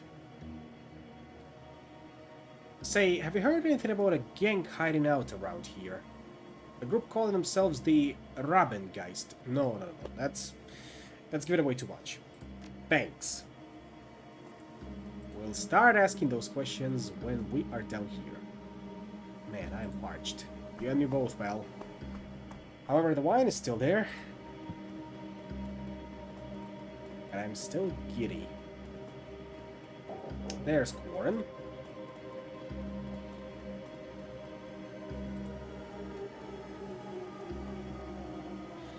The man before you is of average build and in nondescript dress. He's leaning against the old wooden cabinet reading a book. As you approach, he looks up and casts a warm smile in your direction. Guten Tag! The name's Quarren, friend. Can't say I've seen you around these parts before. Just passing through, or... What can you tell me about this place? Gesundbrunnen? Well, it's my home for one, and we've got a small bar set up over there. But of course, you'll want to know about the market. It used to be something to behold, my friend. One of the grandest markets in the city. You can find nearly anything in these stalls for the right price. It's a real shame, but little by little things slow down. Folks stopped taking the subway line so much. But I guess that's the way of the flux. Shame about that, honestly. I'm looking for information. Ever heard of a gang called the Rabengeister? Certainly. They've been spitting quite a tale in these parts of late. Hard to know anything for sure, though. One rumor says they hijacked freight out of Frankfurter Tor, and then the next day that you hear about a sighting down in Alexanderplatz. Hell, just yesterday I heard someone claim they saw a number of Rabengeisters speed by the U-Bahn tunnel, clinging to the side of a train car. Between you and me, that's probably a gang called Surturf. Strange ones, those. I heard they implant suction cups to their hands and feet. I guess they really like hitching rides on the U-Bahn trains.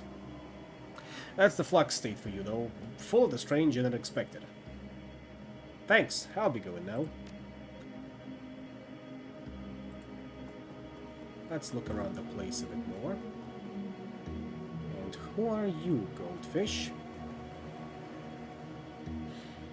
The woman starts a little at your approach, but she recovers quickly and beams brightly at you. The fox face in her headdress seems to grin as well. Her classically nasal American accent is obvious. Hey, kiddo, share a drink with me? Sure, if you're buying. Awesome. Unfortunately, there aren't a lot of options here. They got beer, homebrewed gin, and schnapps. Pick your poison.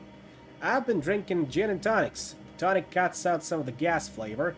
I think they've been distilling old propane tanks. Yeah. I'll have a beer, thanks. Sure thing, guy.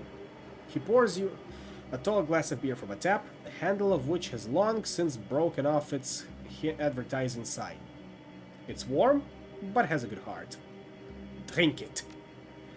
It's a little on the watery side, but definitely refreshing. That's good to hear. Listen, my name's Goldfish. What's yours? Call me Val. Nice to meet you, Val. Now that I've said my bit, what are you doing in a place like that? I just came here for the market, like you. At least there's alcohol. Synthahol, ma'am. Whatever it is, I'll drink more to it. She downs her glass and slams it on the bar with a loud exhalation. So, what were you hoping to find down here? Robin Hood? The Robengeister, actually. Raven ghosts? Might be anything in Gesundbrunnen. Seems like everyone and everything down here is a ghost. Ghosts of the past, ghost trains, ghostly thin folks, pale for lack of sunlight. I need sunlight too. I like to joke I photosynthesize, but it gives me so much energy. Energy these people don't have anymore. Her expression grows, turns for a moment as she stares into her empty gin and tonic. Maybe I've been down here long enough. Maybe I'm a ghost too.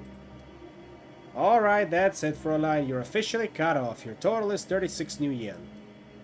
Can I at least buy something for my friend here? He's been talking with me a bit and hasn't had anything. I had a beer, excuse you. No, you're cut off. I don't want you even sipping out of it. Dude, chill. Forget I asked.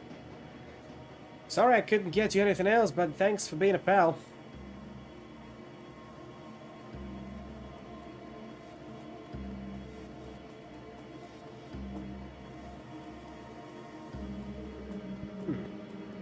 The drawers look to be handmade, out of rusty sheet metal. Nothing of value catches your eye within. That's good, I'm not in the habit of stealing from the poor.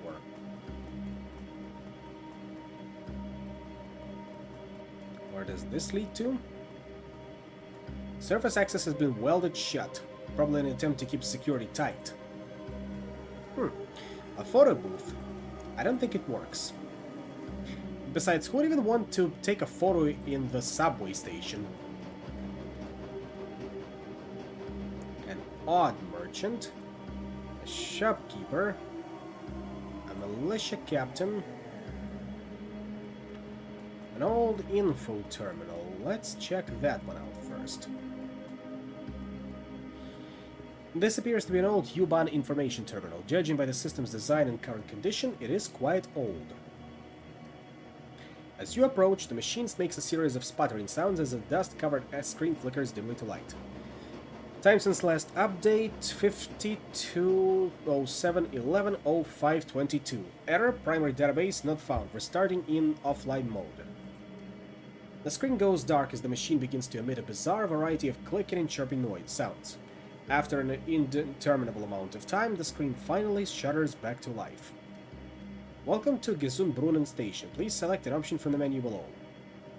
Data corrupted, 3, station history, 4, route information, 5, or 6, enter custom query.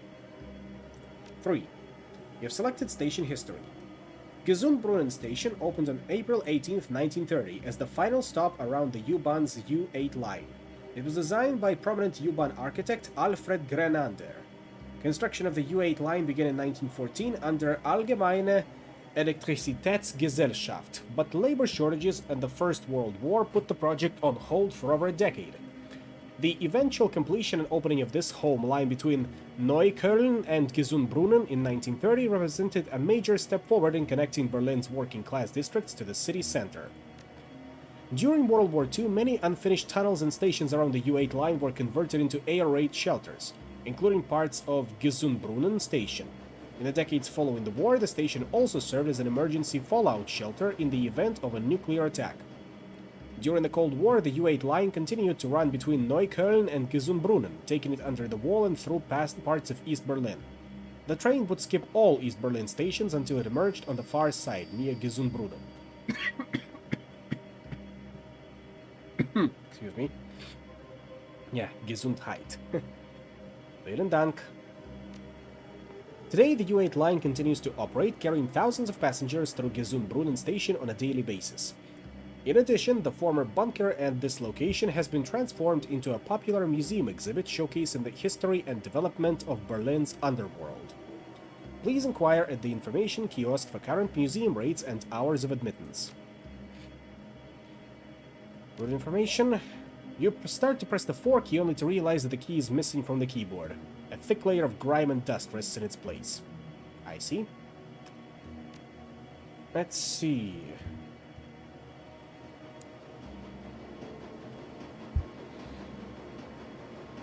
Bunker.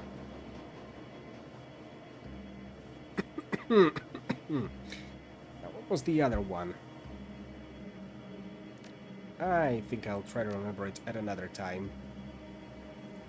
Scuff marks. You notice a set of scuff marks on the ground, as if something heavy was dragged across here. The marks vanish into the wall. You find a small seam in the wall that suggests there might be a passageway hidden in the wall here, but you can spot no clear mechanism for opening it. Maybe we should ask around. This looks like the place, so I'm sure someone might spill the beans.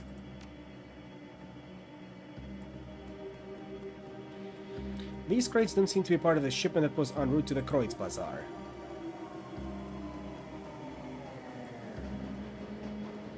The area is in extreme disrepair. Water is flooding out the walls and stagnating in pools on the tile floor. You can smell the mildew from here. Terrible.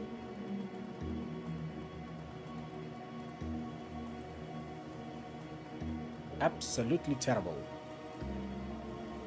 What do we have here? This crate appears to have been pried hastily open. There is a partially torn shipping label on its side. Most of the ink has worn off, but the word Kreuz Bazaar is still clearly visible. Already distributing it, huh? Alright, you there.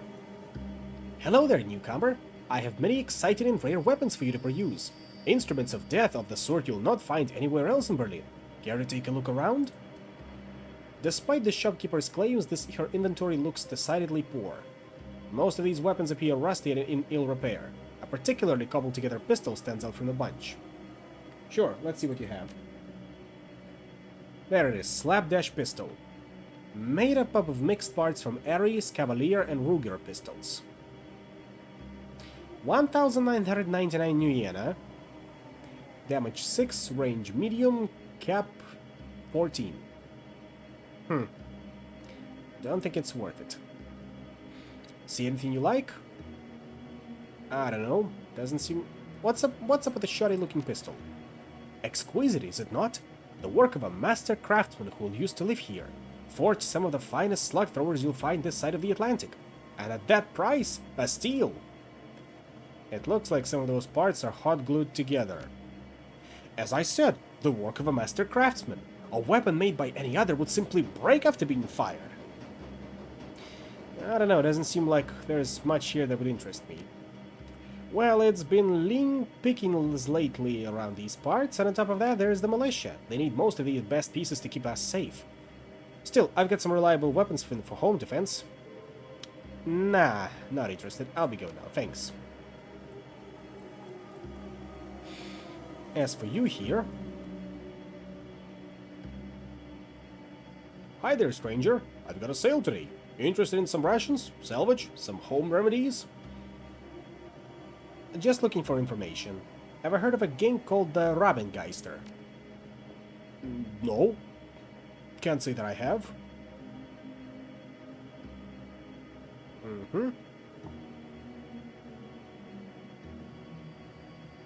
There's a crate behind your shop that looks like it was marked for delivery to the Kreutz Bazaar.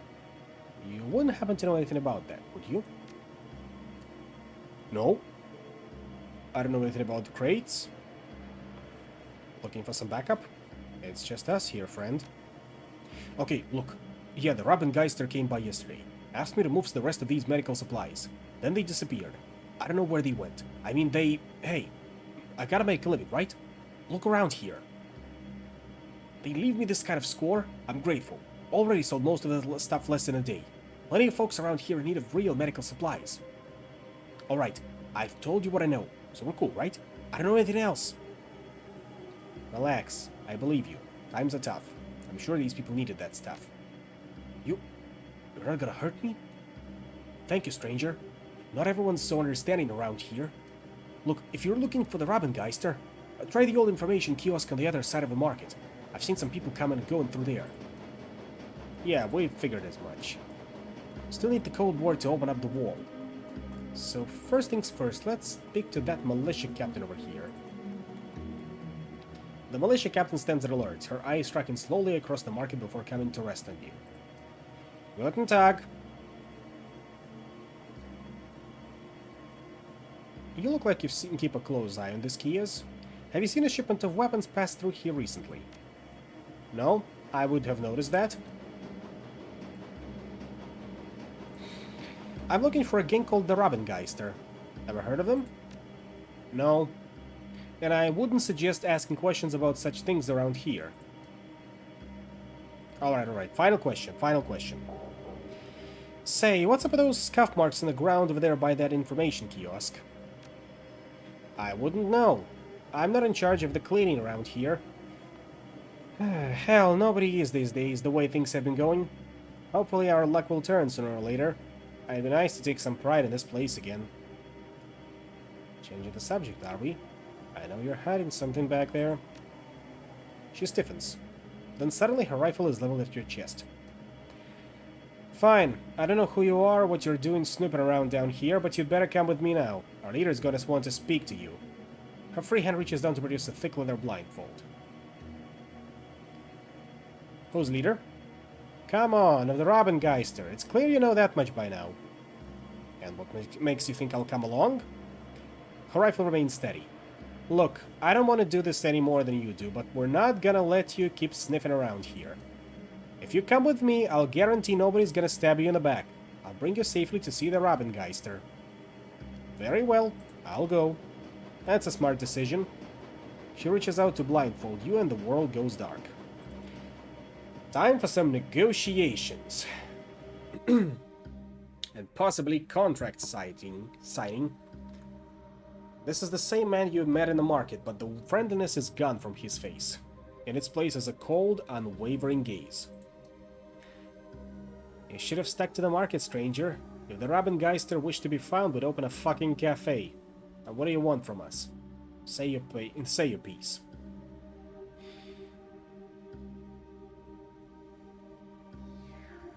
I am from the Kreutz Bazaar. You stole a shipment of supplies bound to Arakias, and we want it back.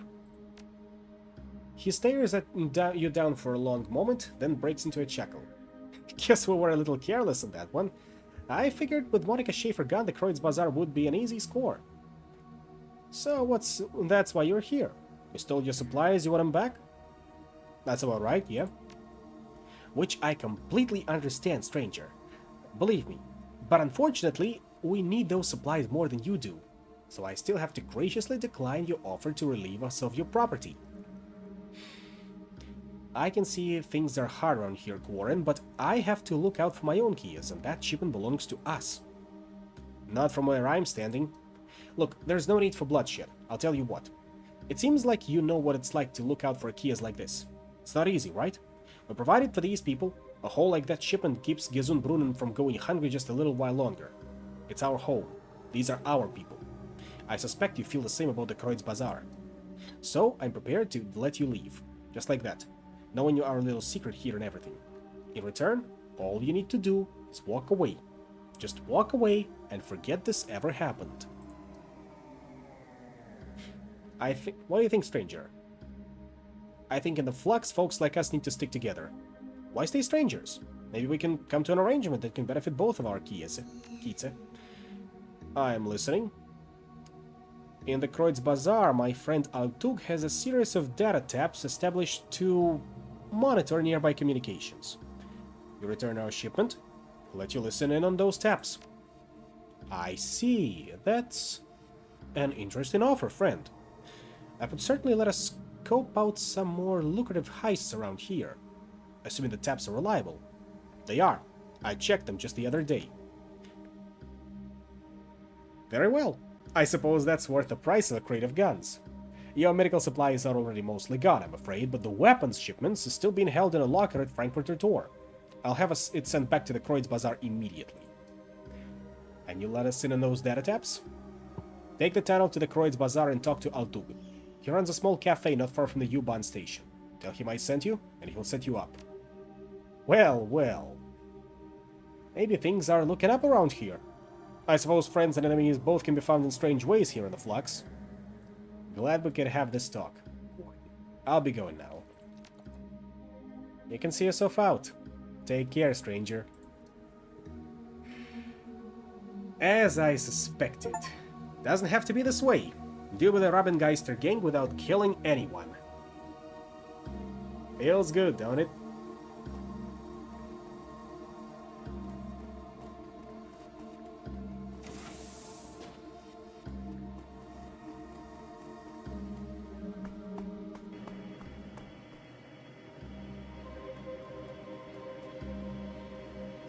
Just had to be a little bit more persuasive and bring the right person for the job. Smells like something died in here. Upon closer inspection, it's just moldy soy cakes. Yep, we can consider that a pacifist run. Honestly, I just followed my intuition to this. And I was right.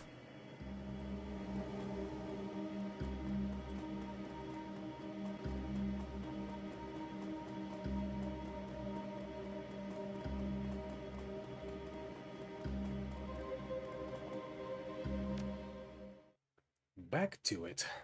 That is back to Kreuz Bazaar. You emerge from the U-Bahn station and out onto the familiar streets of the Kreuz Bazaar. The energy here is a stark contrast to the weary, slowly drowning mood of Gesundbrunnen. The Kreuzberg is an island of hope, afloat still amidst the dangerous currents of the Flux state. But it wouldn't take much for it to capsize. It's time to find Gunnari and tell him the news. I'm sure he'd be delighted to hear about it. At least the part where we get his weapons shipment back. And possibly proof us against further such incidents. And that's 4 karma added.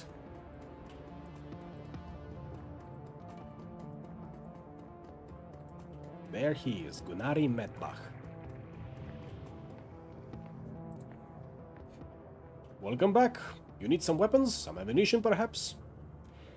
I took care of the business with the Rabengeister. They won't be hijacking our shipments anymore.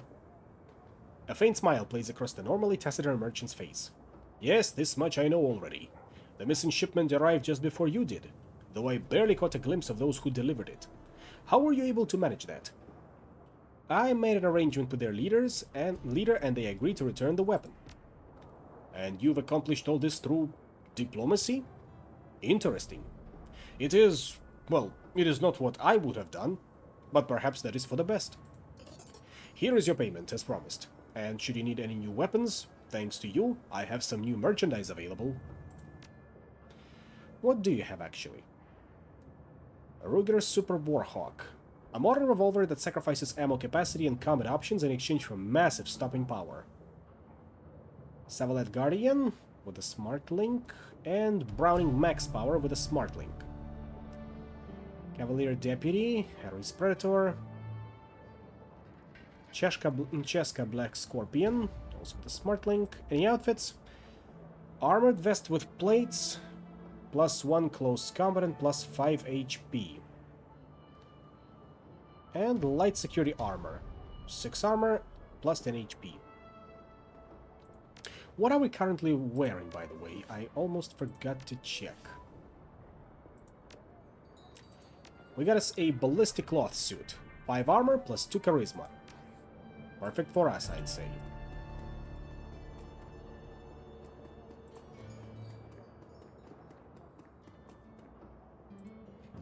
And while we are at it, I think it's time we put some points into biotech. Like so. Maybe now Blaine can tell us a bit more about his prosthetics. Want to hear more about the war? Damn it, why won't the world just let an old soldier fade away like MacArthur promised? Tell me more about the Euro Wars. Now there's much I could tell you that you wouldn't have learned in school. That you should have learned in school. Russians invaded. Hell if I can remember why. World was more of a mess back then than it is today, if you ask me. They attacked Poland and Finland first. Poland broke within months, opening the door into Germany. I had no contacts in Berlin back then, mind you. Can't say how bad things were here. Had battles of my own to worry about.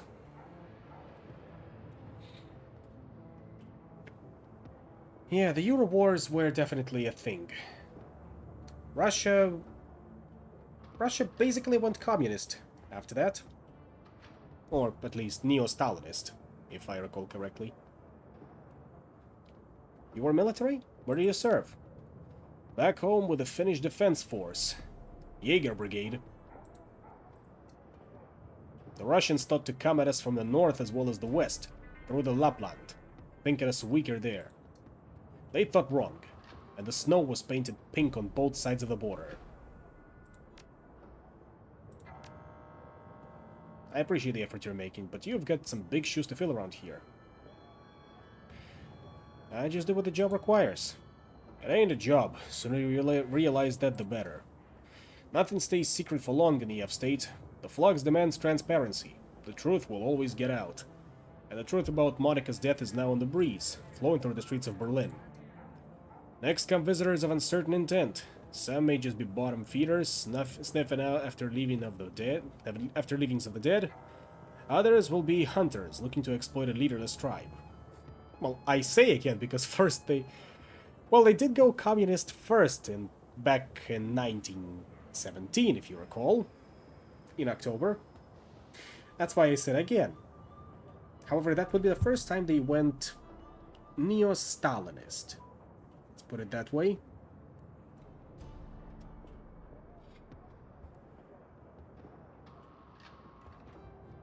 You still think us leaderless? The old troll squints at you as if looking through a jeweler's loop. Not sure yet. There are trying times ahead. Seen it before. Too many times before.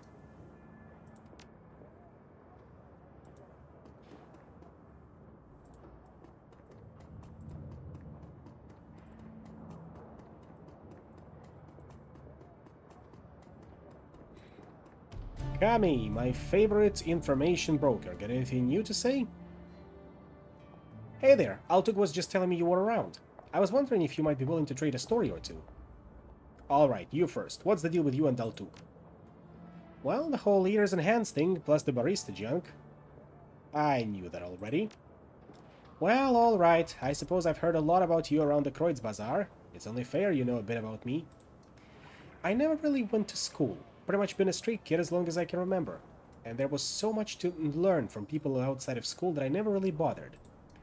Makes it difficult to get a job, so as all cool street kids do, I chose a place to haunt with my friends and always hung out there. That was Altuk's cafe, and he was super nice about me and mine. I felt more comfortable with him than I ever did with mein Vater. Her eyes narrowed only for the briefest of moments at the word, and we talked a lot when I was waiting around for my friends. A lot of deadbeat dads around this part of Berlin. He must have been fairly comfortable with me too, otherwise he wouldn't have offered me a job. Well, that's nice of him. Sure was, but speaking of Altug, I ought to be going. You know where I am if you've got anything for me, yeah? She grins and waves a little before bouncing off.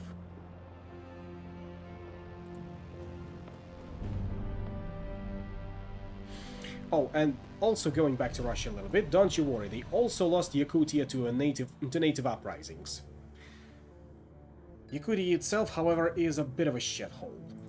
I'll elaborate on that later.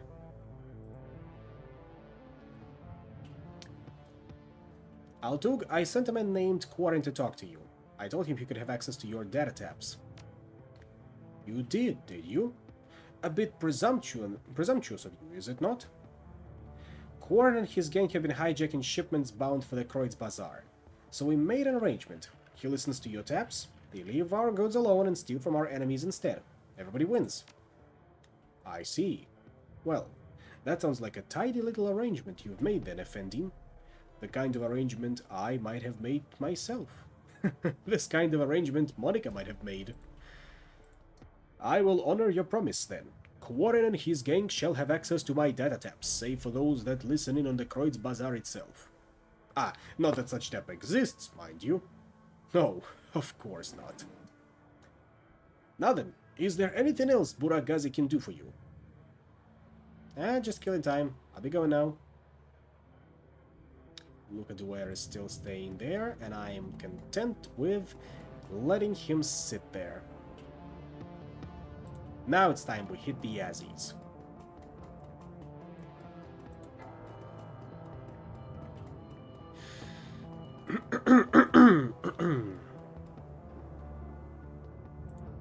Or actually, before I forget, time to stock up on medical supplies.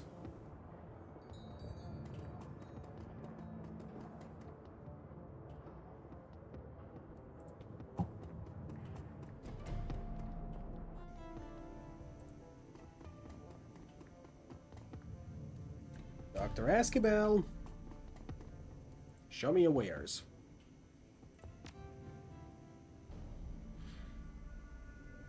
I'll take 2 Bumona Gold trauma kits.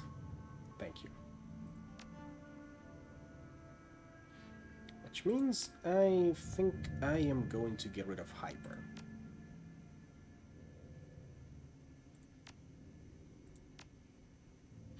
Oh, and also, can you analyze the substance for me? Should be simple enough. You'll have to leave it here with me and come back later for the results. This is being sold in the streets. Can you tell me what's in it? I'll take a look at it. Come back in a day or two. After this mission, then.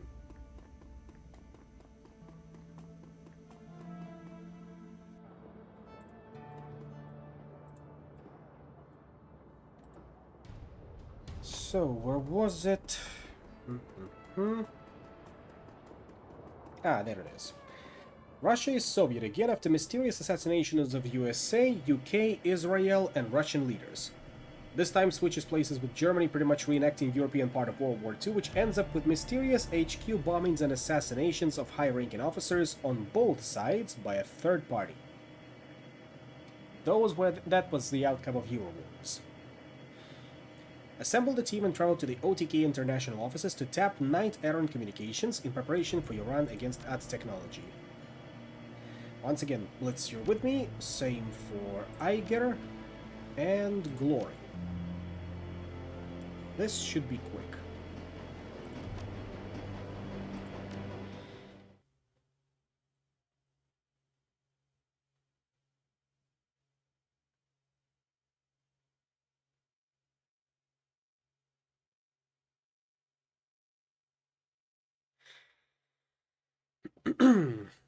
Earwig. OTK International is a small-time software developer, and it shows. The company's main office is crammed up against the wall with a massive shared office park surrounded by competing businesses and larger corporations. A steady trickle of dead-eyed wage slaves flows in and out of the complex. The office park's main entrance is overflowing with hired security, but your forged keycard gets you past them easily enough. A few minutes later, you're walking the winding corridors towards OTK International. You're only a few smashed computers away from putting Amzel's plan into motion.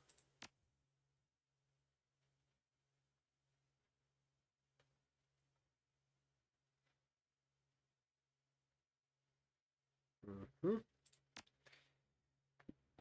Blitz can have... where was it? I suppose...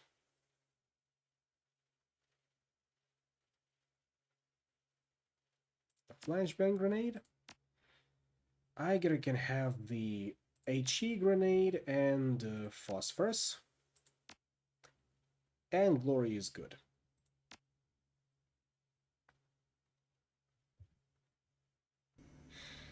Siberia is split between the Russian government and Yakutia. Yakutia is peopled by indigenous tribes who made a deal with a powerful spirit for independence. Once they broke free of Russia, the spirit promptly set up an oppressive police state that limited technology, fucked with the economy, and placed shape-shifting spies among the tribesmen. A bunch of players have a keen interest in Tunguska. Because of that meteorite, I imagine. Passing through the main doors of OTK International, you find yourself in a stretch of industrial hallway. Apparently the company is too small to warrant such amenities as a lobby or greeting areas. The rest of your team is waiting for you at OTK's side entrance, outside of the office park and beyond the reach of building security. Letting them in should be as easy as opening a service door. Yeah, I know. Traditionalist dictatorships? What a cringe. As you pass by the open door, you see a middle-aged wage slave working at a console. His back is facing the doorway, and he doesn't seem to have noticed you.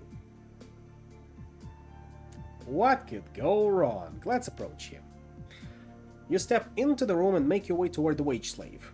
As you approach him, he bolts upright and begins to turn toward you. Wait for him to turn around. The wage slave turns and blinks at you. Who are you? How the hell did you get in here? The look of confusion on his face disappears, replaced by suspicion. His hand edges toward a large red button mounted on his desk. Sorry to have startled you. My name's Jonathan. I'm the new contractor. Just wanted to stop by and say hello. Oh. Well, hello then. I'm Klaus. He glanced at his PDA.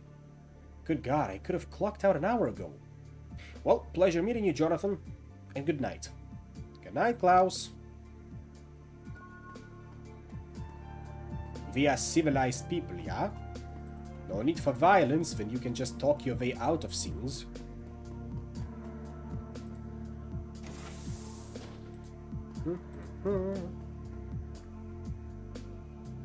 The desk before you is well kept. The papers are stacked neatly, the drawers are closed, and the terminal is shut off. What do we have in the drawers? The contents of the drawers make it clear that this desk belongs to a supervisor of some sort. A Mr. Stephen Williams, according to his nameplate. You find plenty of employee performance evaluations, schedules of upcoming meetings and deadlines, and other decidedly uninteresting files and papers. One of the drawers, however, is locked. What do we have here? The drawer appears to be secured by some sort of electronic lock. The desk itself, however, looks relatively flimsy. You might be able to force the drawer open. Nah, let's examine the lock further first. There's no visible keyhole, no input pad, and no card reader. The lock must be controlled through the computer terminal. I see. Turn on the terminal. Please log in. Attempt to log in. Enter username. T. Stevenson. Enter password. Ooh. 1234. Incorrect username or password. We'll have to get back to this one in a bit. File cabinet. Filing cabinets have all been labeled in neat block printing by hand. They're all locked. Anything in the bookcase? The bookshelf is neatly organized and alphabetized. On the upper shelf is framed framed picture of a young blonde girl with braces and a huge smile stretching across her face.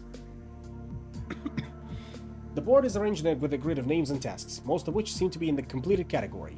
In the corner is a note: Lucy birthday Tuesday. Do not forget it. And that's safe. A well-used calendar is hung on the wall covered in notes and appointments. June 29th has been circled about half a dozen times. Ah, that's the password, I'm betting. Longer can stay awake, take care and good night. You too, my friend. Okay. T. Stevenson, June 29, 0629.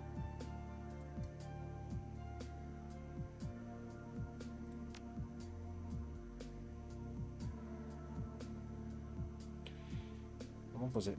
There, S. Williams, 0629. Logged in as S. Williams. Unlock the drawer. With a sharp clicking sound, the maglock releases and the drawer pops open. Amongst the various other items in the locked drawer, you find the supervisor's ID badge. Perfect.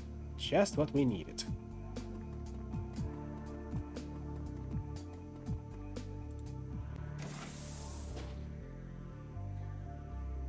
Not kidding going in there for now on account of those drones, and over here, that's a meeting room.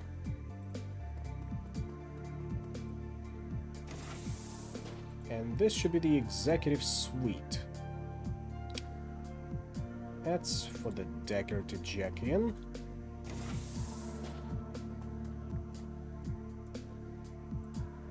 Actually, if we need to go that way, then that means we can actually hold on. That area is locked off, so we can go through this vent.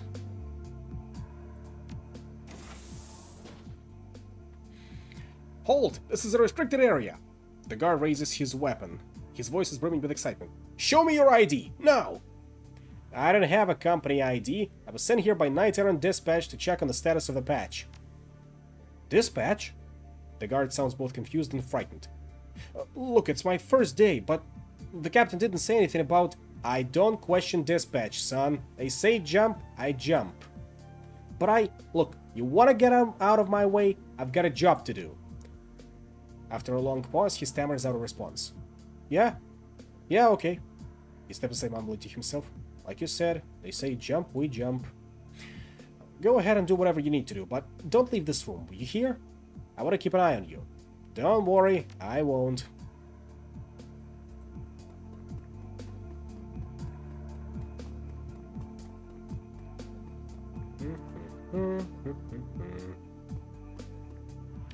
Drone Control Center.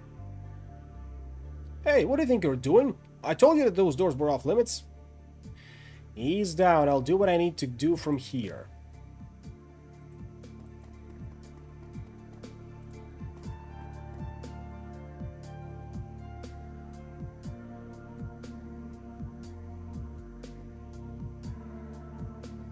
Oh, I cannot actually check in.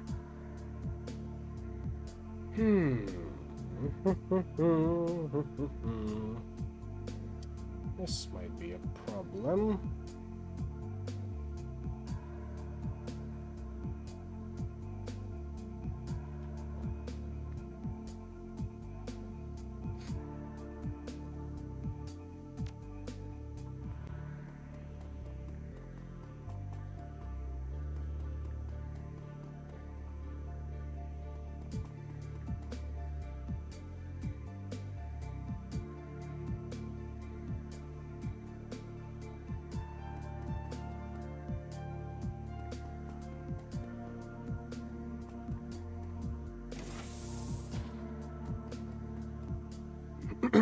Hovering silently, the drones sweep their optical sensors over your stolen ID badge.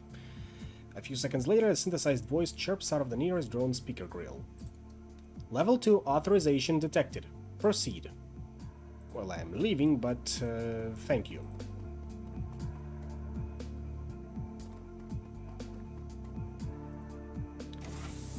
I'm not a Decker, so I suppose we'll just have to... Lead the way. Nothing interesting that way out.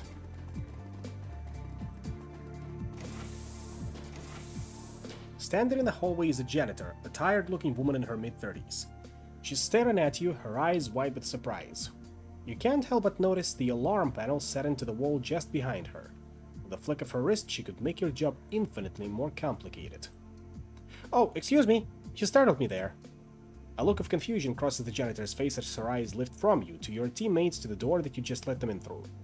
You are suddenly aware of how very out of place you look in this building. And the furrow of the janitor's brow tells you that she's made the same observation. "Who are you exactly? And how did you get into this building?" "I'm new. They just brought me on as a QA tester for the Ares project." "Oh, well, welcome aboard. From what I've heard about QA testing, I don't envy you. The guys back in the server room will appreciate your presence, I'm sure." "Oh, I'm sure that will make quite an impression." "Oh, thanks. I'm just glad to be here. Things are rough out there, and it's nice to have a job." "You're telling me. My husband has been unemployed for over a year now. He takes care of the kids, so that's something, but money's pretty tight." "Well, step right on in and lead to Mandy in reception. She'll get you logged into the system so that you can clock in and out." "Thank you. You've been a great help." "Thanks. What was your name, by the way? I'd love to tell management how helpful you've been." "Oh, I'm Jesse. Jesse Sanders. Pleasure meeting you. I'm sure I'll catch you around." Always be nice to people. That'll pay off eventually.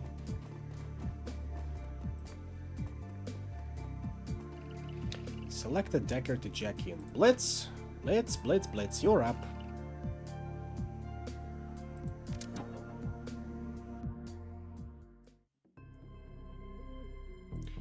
What have we here?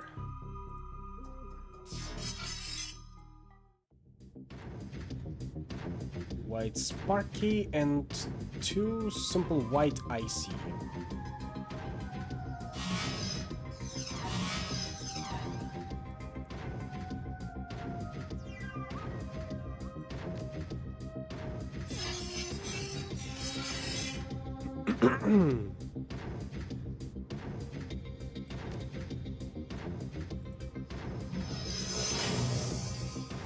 Like that, and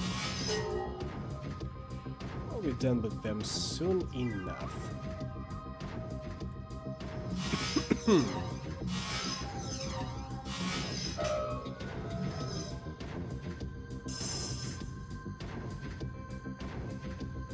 Hey, no healing.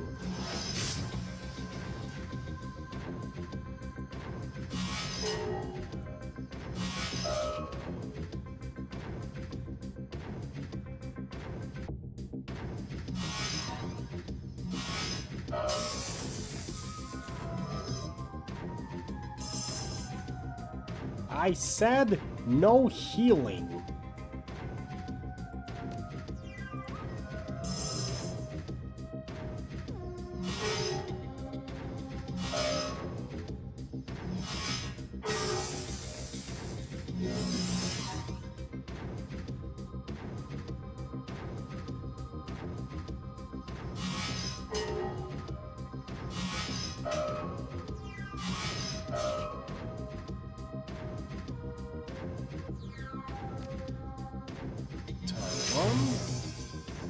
Acceptable.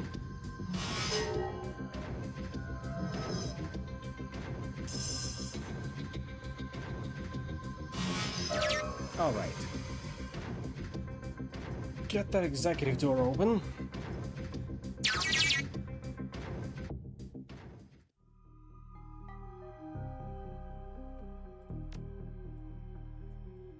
And we can go back.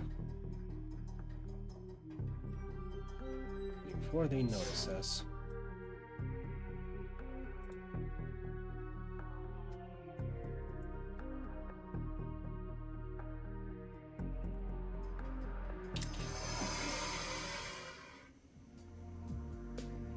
Alright, that's not that door open.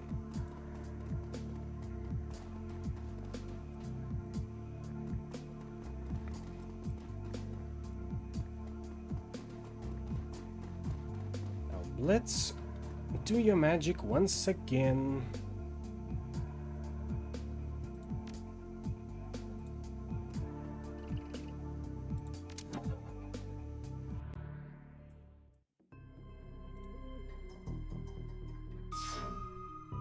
What have we here?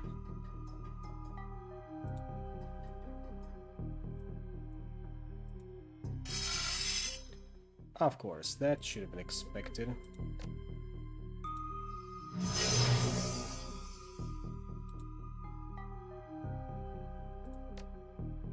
Get me an attacker program for backup.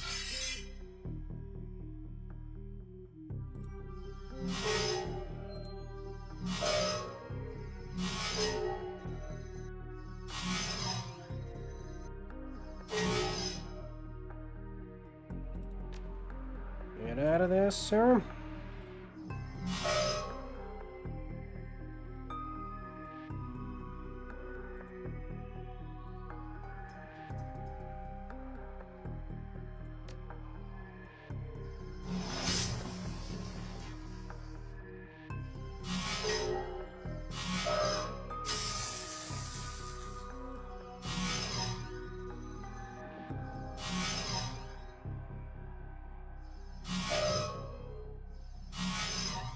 Come on.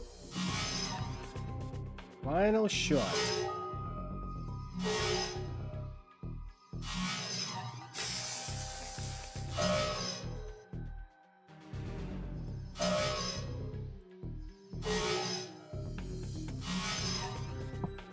Come on. Come on now. I'm disappointed.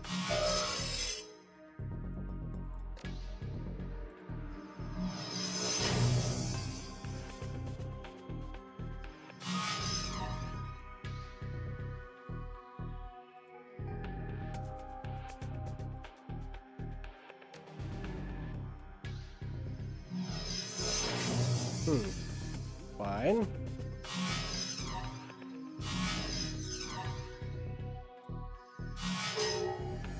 Like so.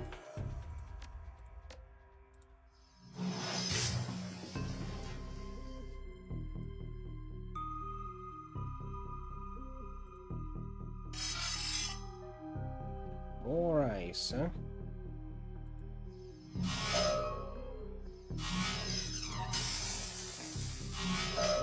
That should be the end of our attacker program. So now we can freely summon our exploder program.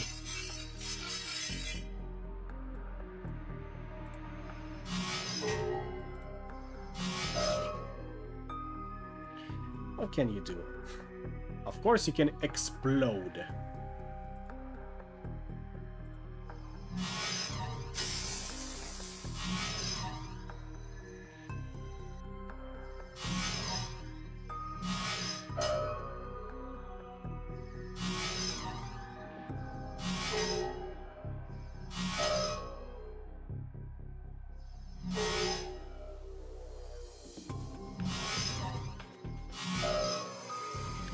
That was a bit of a waste.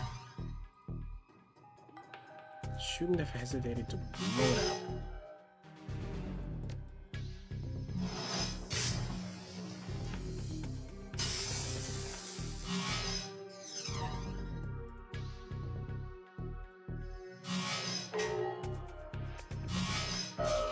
This should be it, right? Not quite.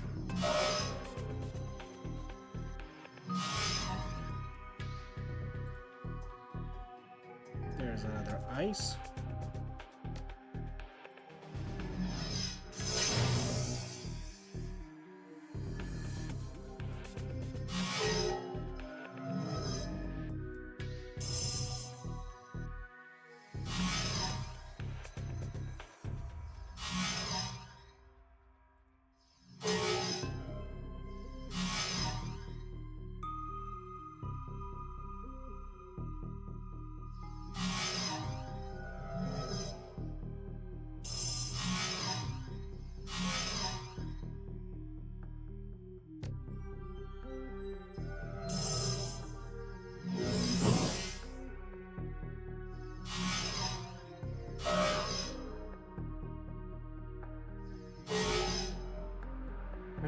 You out of my house.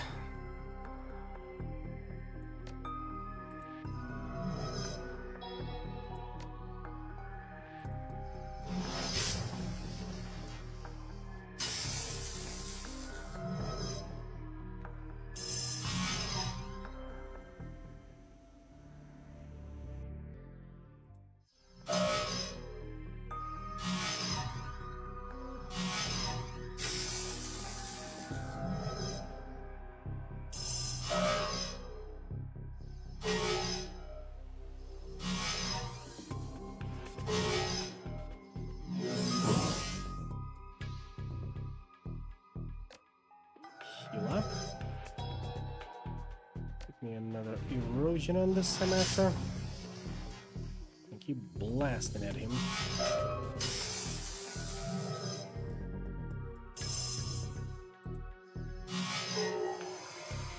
Okay, hack that node.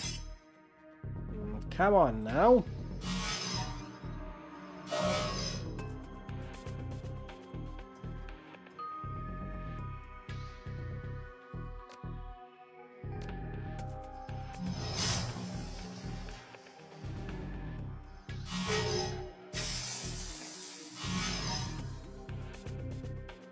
Get out of there.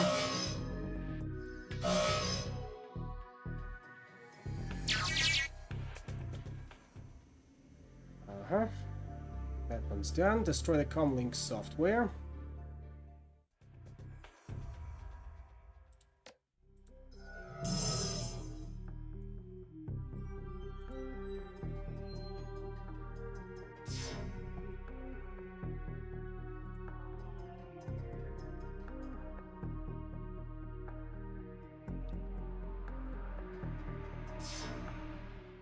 I'm gonna need to log off soon if that continues.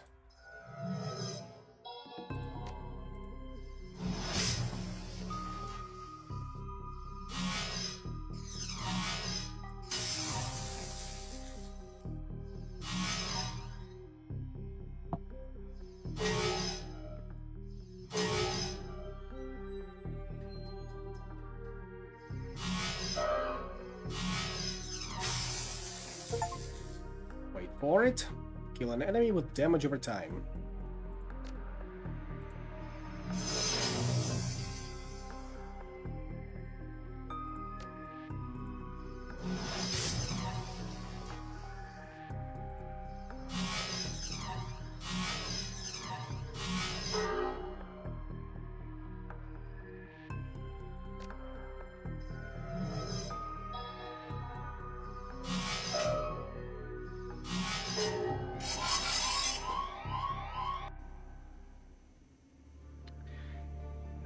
Just as I suspected. How do we...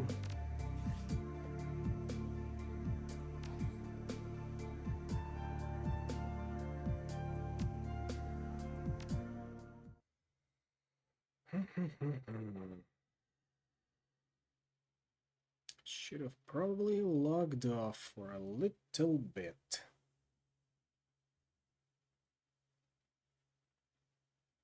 Or manually save beforehand, that's also a possibility.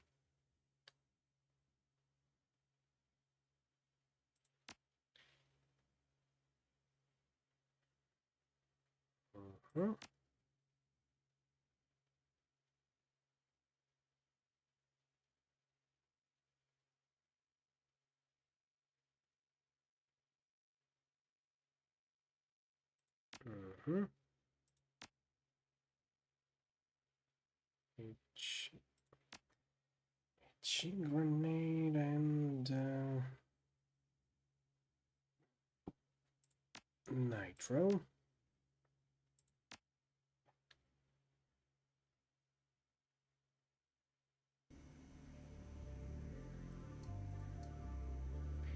We'll just quickly blast through this part of the game once again.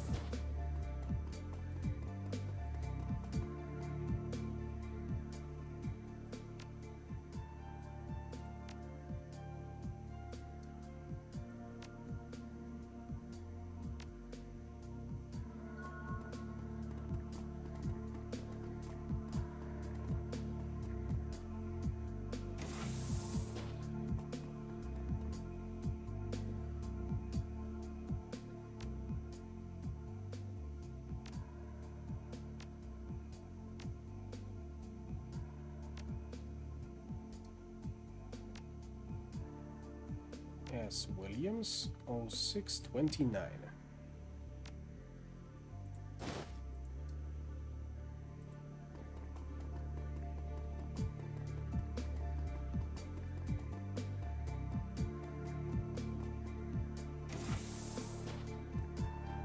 There's our team waiting for us.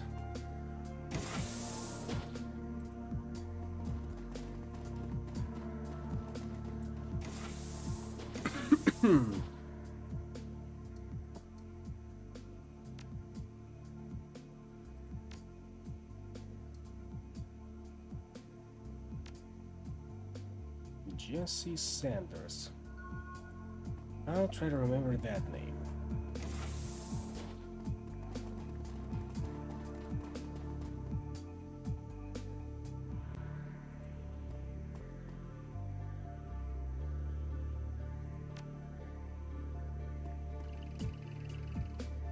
This time I shouldn't forget to save after that.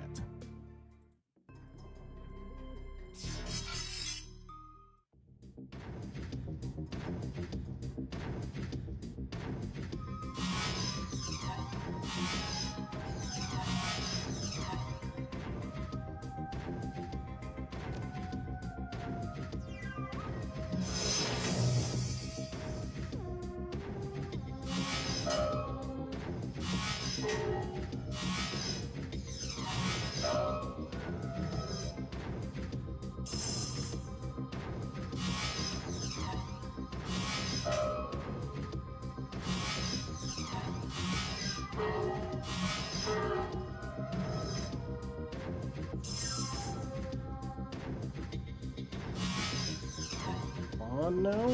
There we go.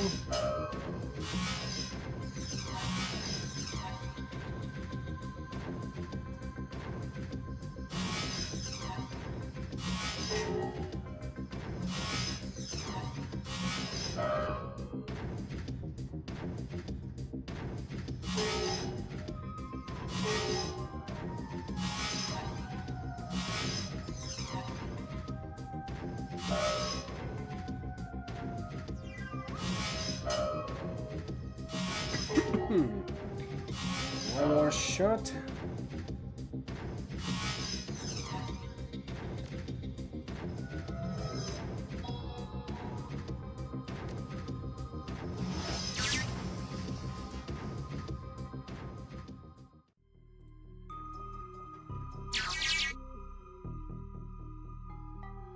That should be it, right?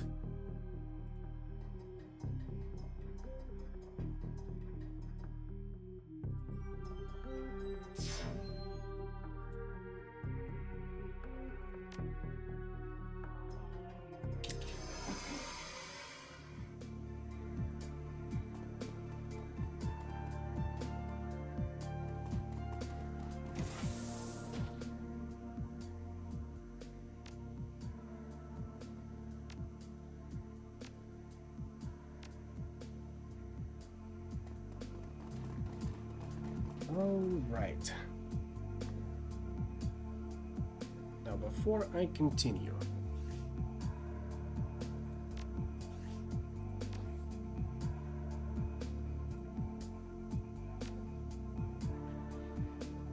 and actually let me get a bite of something because I am feeling somewhat hungry.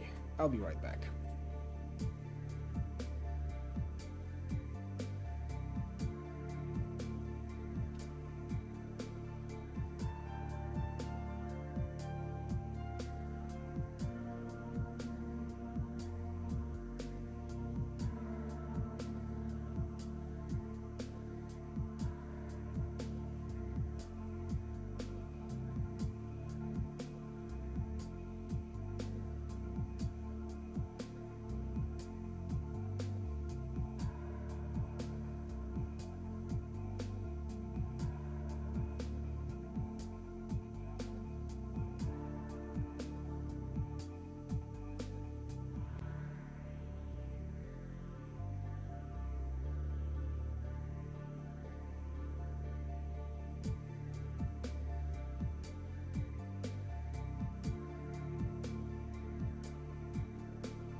Alright, back to it we go.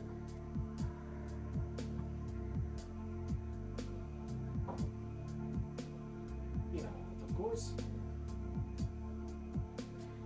But we should be fine. Okay.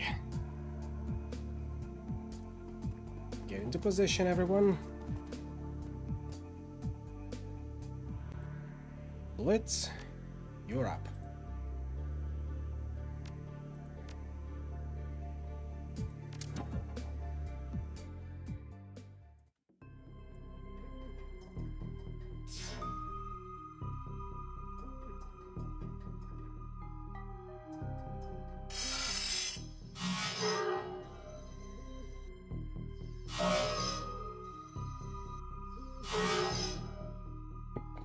We've been tricked, we've been backstabbed, and quite possibly bamboozled. Time for the nuclear option.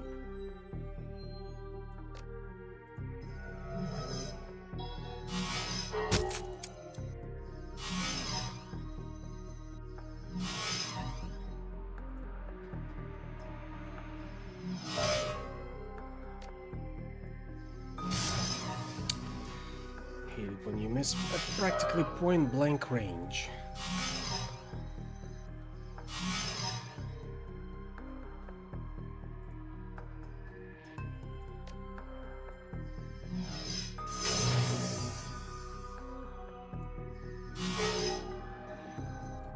At least that's one more program dealt with.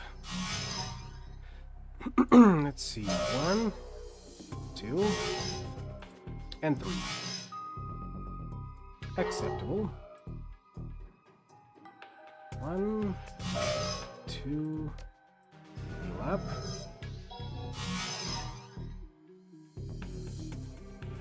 1, 2, 3. Fine. Run up. 1, 2, 3.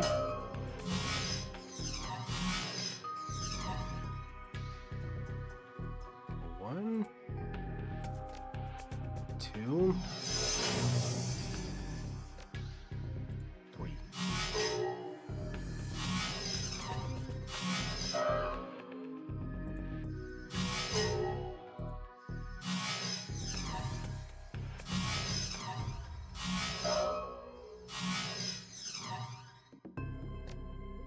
Once more with feeling. 1, 2, 3.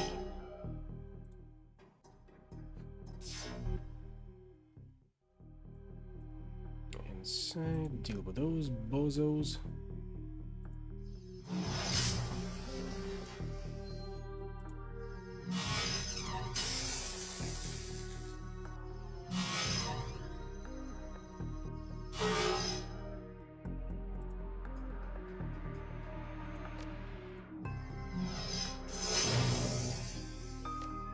Heal up. Oh.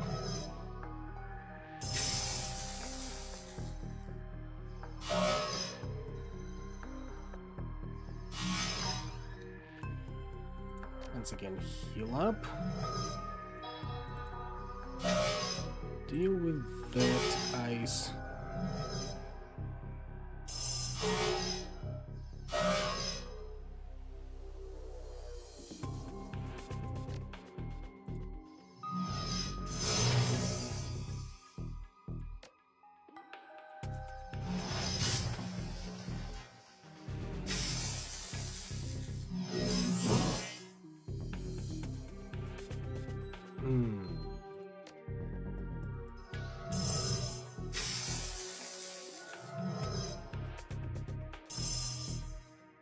Okay, definitely heal up.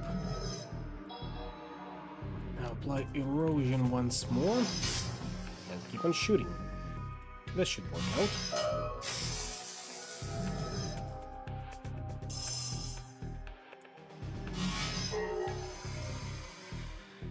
Got to secure data server node. How could I forget about you, my dear friend? dearest of friends. 1, 2, 3. Be gone from my sight.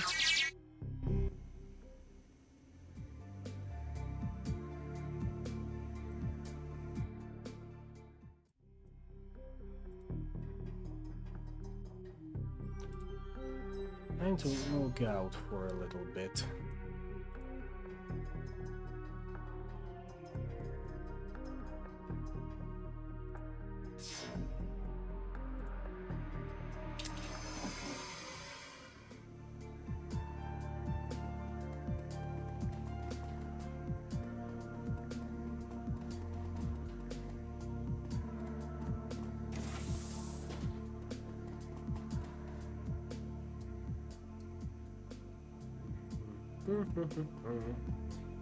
And we can save after this segment as well.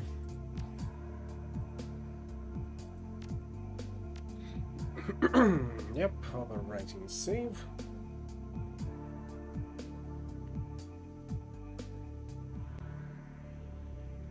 Now what else do we need to do? Escape. We have destroyed the comlink software.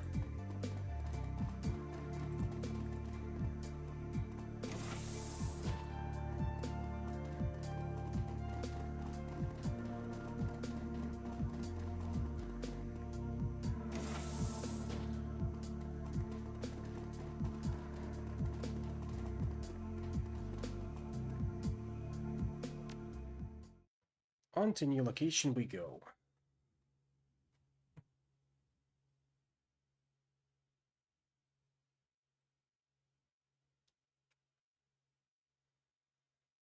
The U-Bahn ride home is smooth and uneventful. The high-ups at OTK International must be scrambling to try and recover their losses.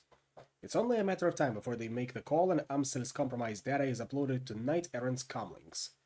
You're going to be rolling into ATS technology with one hell of an advantage. Not bad for a night's work. I have a feeling things are not going to be going as smoothly, if you ask me.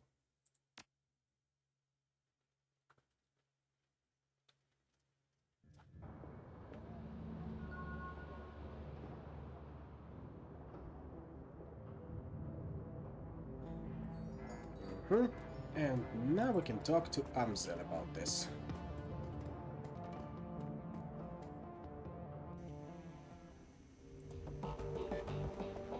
Before that, Blitz, anything you got to say? Well, I was hoping I'd see you. Do you have another run lined up for us yet? I'm strapped for cash. Don't worry, we're doing fine on the job front. Amsel has been working overtime. Well, thank God. Thank you, Chief. Thank Paul too, come to think of it. So, do you have a question for me? Was this a social call? Just checking on you. Money problems aside, you're doing okay? Not too bad, Chief. Not bad at all. It's all downright cozy in here. This probably goes without saying, but it's also nice to have my skills appreciated by someone who isn't a drug-addicted adult psychopath. Gang life is getting old. Why are you so strapped for cash? With all the work we've been doing, you should be rolling in new yen. What can I say, Chief? He tries on a thoroughly unconvincing smile, but immediately seems to think better of it. The anxious look returns to his face.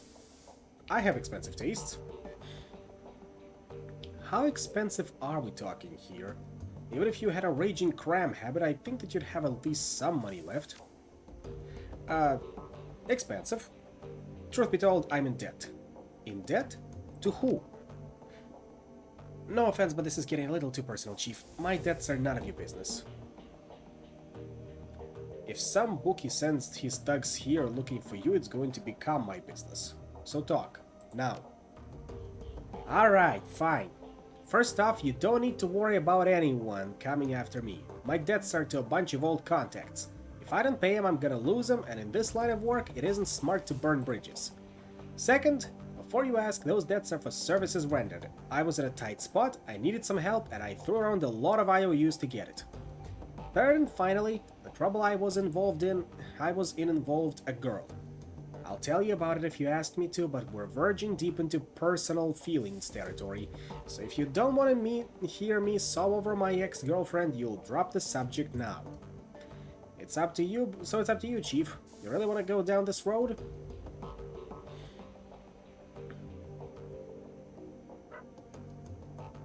You're clearly preoccupied with this. In our line of work, preoccupied can get you killed. So spit it out and we'll deal with it. Alright, where to begin? I met Emily in Dragonkeeper. She was the first person who was ever more important to me than myself. I was crazy about her, Chief. To this day, she's the only person I've ever met who could outdeck me. And the real kicker is that she wasn't even a decker by trade. There was nothing she wasn't good at. I like to dabble in rigging, but Emily, that girl could pick up anything that she set her mind to. Sounds like a hell of a girl. She was. She made things right.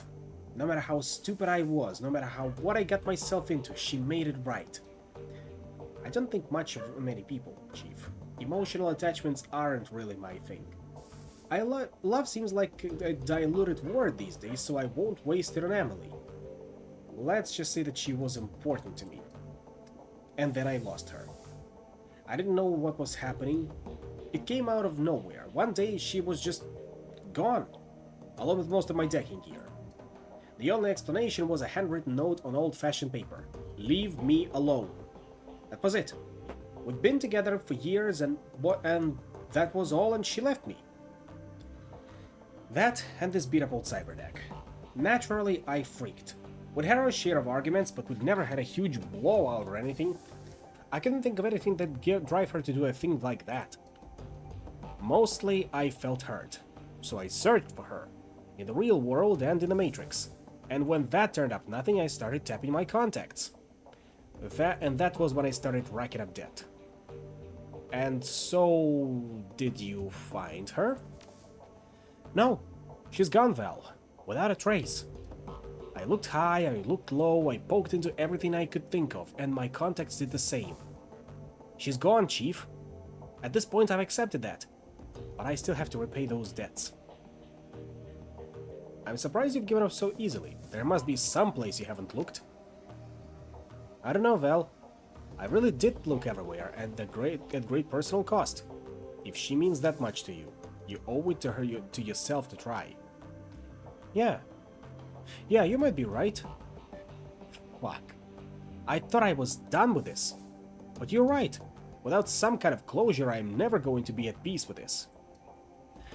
Thanks for the talk, Chief. I'll let you know how it goes. You do that, Blitz. Good luck.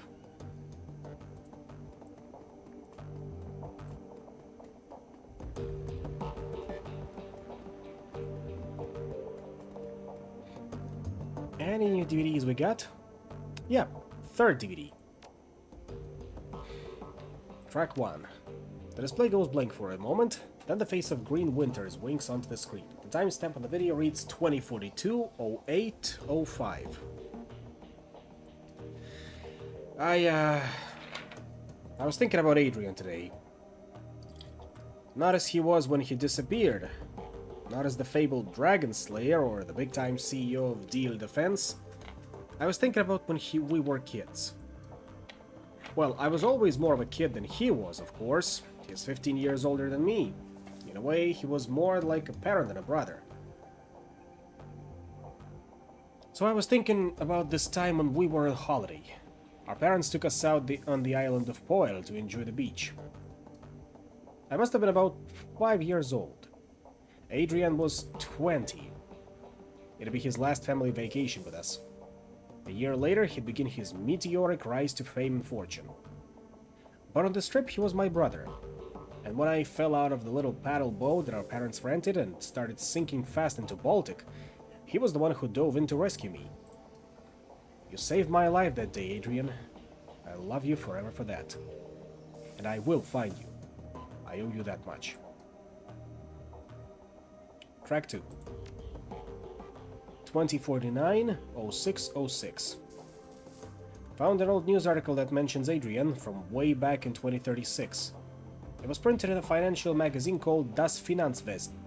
One of those chic print-based mags that they produced for the retro crowd.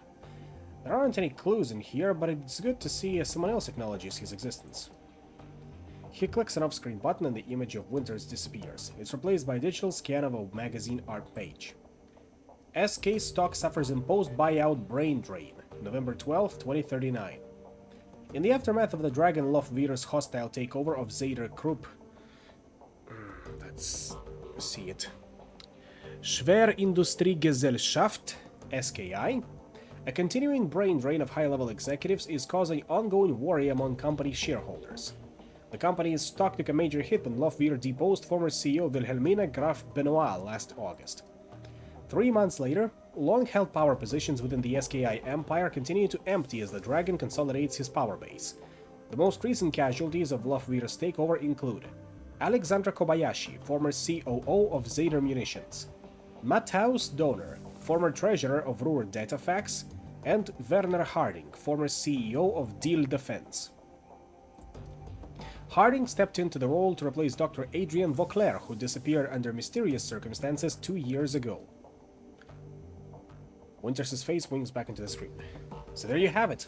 That's what they had to say about Adrian a mere 2 years after his disappearance. My brother, the footnote.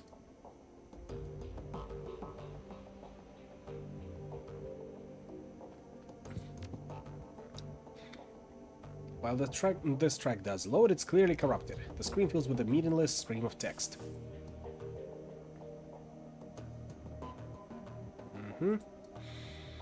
Track 4. Also meaningless stream of text. Track 5.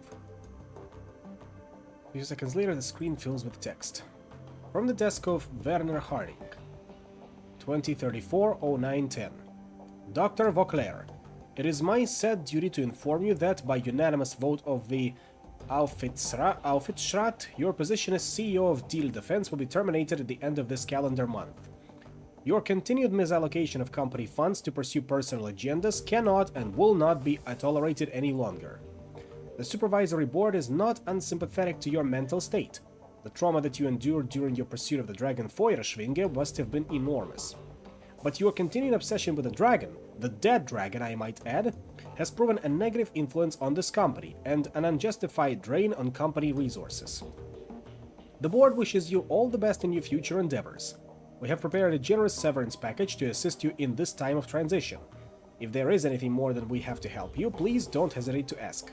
Werner Harding. I see how it was.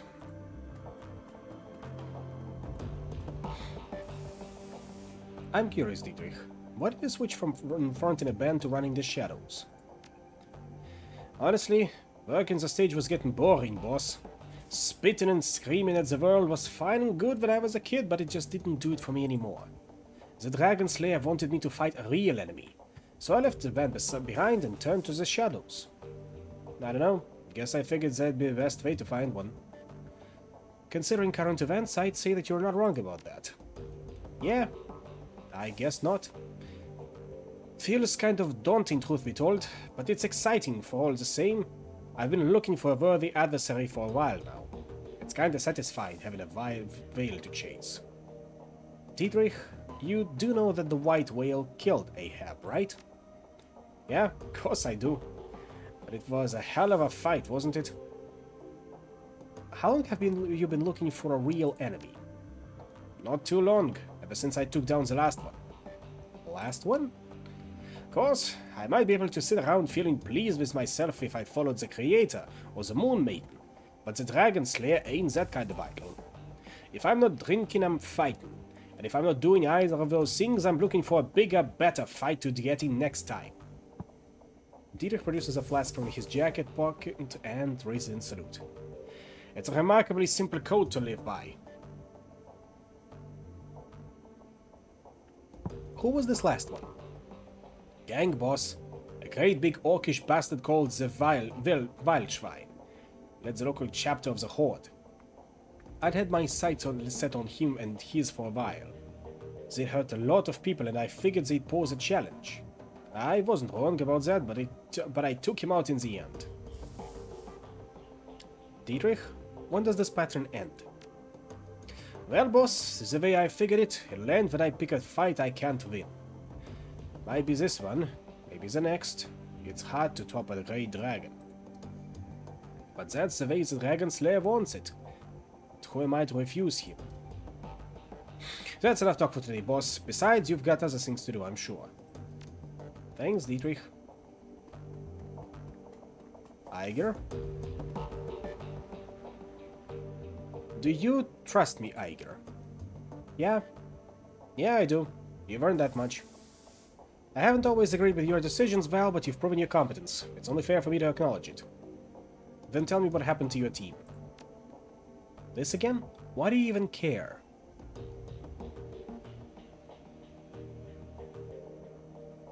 Because it's pretty clear that if you had your way, you'd still be with them.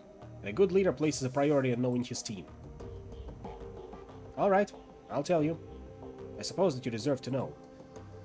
What happened to us was Hoffman. He was a rookie, the kid of some big money corporate exec. He looked good on paper and he made it through the KSK training, so he was technically qualified to join a team. But he was way too green to fit in with ours. Still, he wanted to be a hero and his family had enough clout to get him an assignment of his choosing. I don't know how many strings Hoffman's daddy had to pull to get him assigned to our team, but he pulled them. Hoffman became our 9th squad mate, despite Metzger's objections. Anyway, flash forward a few weeks, we were closing in on the Russian mob's major trafficking operation. They'd been using a series of warehouses 50 miles from the border as a staging area for their convoys. Women and girls from Eastern Europe were being housed there. When the convoys came, they'll be crammed into cargo containers and hauled across the border into Germany. Get to any brothel along the border and have a look around. Go to any brothel on the border and have a look around. Chances are you'll find at least a few girls who spend some time in those warehouses. Slovakians, Hungarians, Poles, you name it. The mob has been smuggling them over for decades. But we were in a position to derail their operation and we weren't going to let our new addition slow us down. We hit them by surprise and we hit them hard. Fisher and Brown managed to take down the Banshee they had patrolling the site. Wolf had reconnaissance drones overhead providing battle tech feeds to the rest of us, and we picked off their gunmen one by one. They had the numbers on us, but they didn't know where to hit us. We had eyes in the sky and we had cover and concealment. Every time they thought they had a fix on us, we'd shift positions and hit them again. They might as well have been fighting ghosts. Then Hoffman broke cover and gave away our position. And after that, all hell broke loose. Wolf went down first. The sound of it will haunt me for the rest of my days. An explosion, a choked scream, and then this long, drawn-out gurgling sound.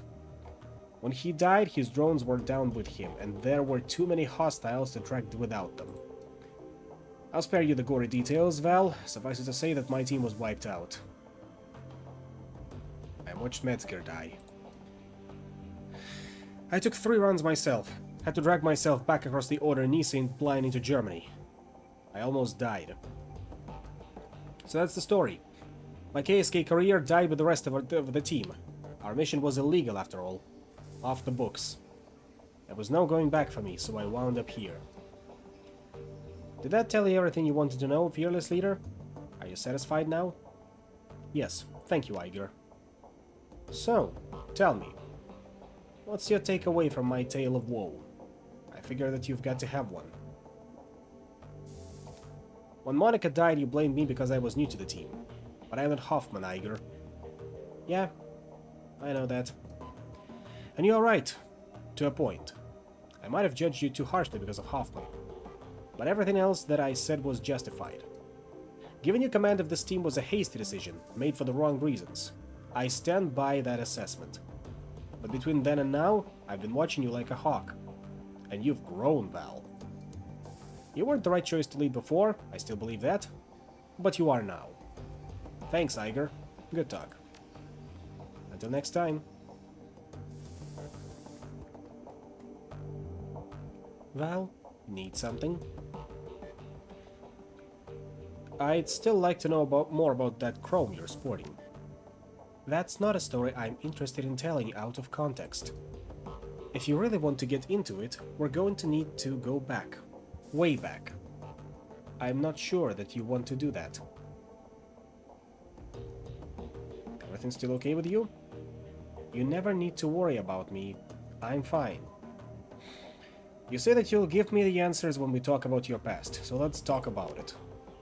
Why do you care? There's no hostility in her voice. If anything, she sounds suspicious. Because I'm the leader of this team and I need to know as much as I can about the runners who are working with me. Alright, fine, we can talk, but we're doing it on my terms. This is a long story, Val. Long and ugly and cruel. Are you sure that you want to hear this? Please. Alright, I'm going to start at the beginning. Not for you, for me. I guess that it might help me to say all of this out loud. My family lived in Stuttgart. It was a nice enough place, I suppose. My parents worked as wage slaves for IFMU. My mom was a good person. Once upon a time, my father was a decent person as well. That's what Mom always told me, but I never knew him that way. She pauses for a long moment. When she begins speaking again, some of the ice has fallen away from her voice. For the first time since you knew her, Glory sounds alive. The dad that I knew was an old, damaged Eurowar vet who turned to hardline religion to make sense of the world. In Stuttgart, that meant either the Ritter Christi or their fascist cousins, the Kreuzritters. My father chose the latter path. I still remember hiding in my room when my father had his Kreuzritter brothers over for prayer group. They would drink and get rowdy and spend an hour or two riling themselves up with talk about heretics and the devil's work. Then they'd go find some poor elf or dwarf, stomp the living shit out of him and drown him in the Neckar. Meanwhile, I'd be holed up at home with Mom, who would commemorate the event by drinking a bottle of wine and crying herself to sleep.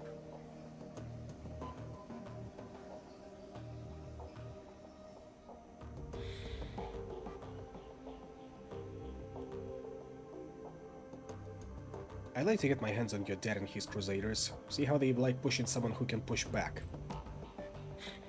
It's a common sentiment, believe me, but I appreciate the thought. Anyway, aside from the fact that my dad and his buddies were a bunch of murderous assholes, life was pretty normal. I went to school, made friends, hung out with my mom, kid stuff. Then I turned 14 and everything went to shit. Glory pauses, then swallows hard.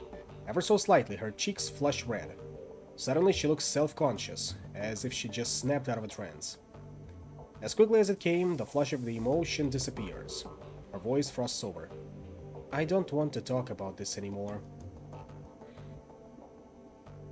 Airing this stuff out is clearly helping you work through it.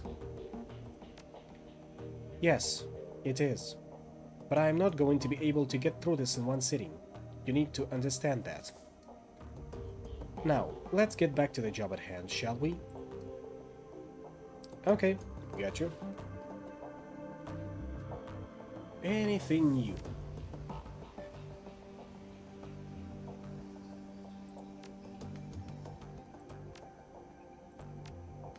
Does not look like it.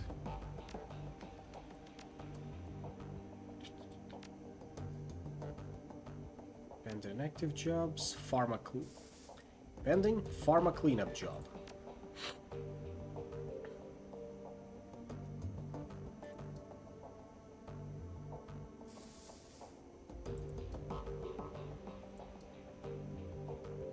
I'd like you to retain your team's services to clean up a mess. Go on. My employer has dispatched a team of operatives to conduct a quiet operation at local Schering Pharma AG lab. Unfortunately, they botched the job. The team was eliminated, but we have reliable information that one of the operatives has been taken captive. If this rogue agent were to spill information leading back to my employers, it could lead to a corporate war. A great many lives could be lost. My employers would like nothing more than to prevent such a tragic turn of events. Ah, I see. And you wish to retain my team's services to tie up loose ends? Exactly. The captive operative is a rigger by the name of Thorvald Anstad. We need him neutralized before he can inform on us to his captors. As Anstad and his team have already put the facility on high alert, stealth will not be an option. Your team will need to shoot its way in, eliminate Anstad, and exit the facility. A straightforward enough task and well within my team's capabilities. What are you offering in terms of pay? 15,000 new yen. This offer is non-negotiable.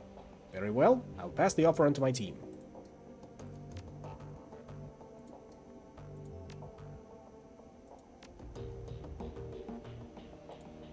Dante, get over here. Get over here, you little goofball. Oh, Herr Amsel? Well, a job well done, as usual. And the plan has worked swimmingly, I might add. I'm already patched into the Night Errant comm system. If and when they summon their high-threat response team, I will know. As soon as you're finished resupplying, I'd recommend heading directly to the Dievul district. Dievul district? A commercial district shared by a variety of competing corporate interests. Ats Technology controls the largest share of the district, including the major utilities that serve it. You will find the facilities that you will be raiding there. Considering the level of security that Ats Technology is running, I wouldn't count on medical evac being available on this run. In fact, I'd bet against it. That means that if anyone falls unconscious in there, they'll be buried when the building collapses. Obviously, you can't let that happen. I'd suggest stocking up on medical supplies before leaving the Kreuz Bazaar. Noted. I'll buy our Esquivel's supply of medkits and Bumona contracts. One last thing, Val. Frau Müller sent me a message while you were on the OTK run. She says that when you reach the sub-basement of the facility, you will find a security door. This door's maglocks can be opened via a voice print recognition system. Apparently, Frau Müller surreptitiously recorded your meeting. She claims that she has added your voice print to the Ats Technology database. What does that mean for me? If our client is to be believed, you will have the necessary access to open the door. The rest of your team, however, will not. When you reach the door, I'd recommend grouping up.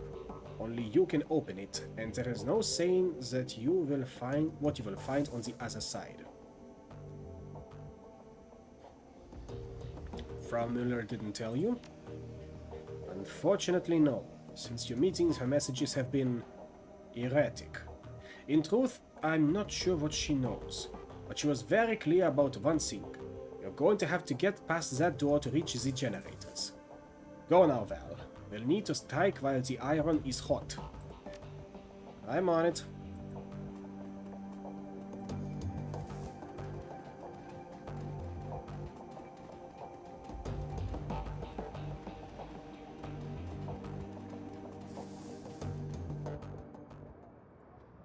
However, on that note, we've gotten long enough for tonight.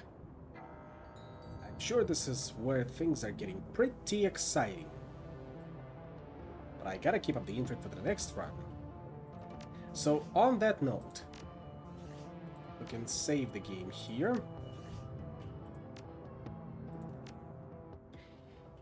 And I would like everyone that was attending... I would like to thank everyone that was attending for tonight. I hope you're enjoying the show as it goes. I know I am, else I wouldn't be playing it. But as it stands, thank you all for coming, and I will see you all next time. Peace out.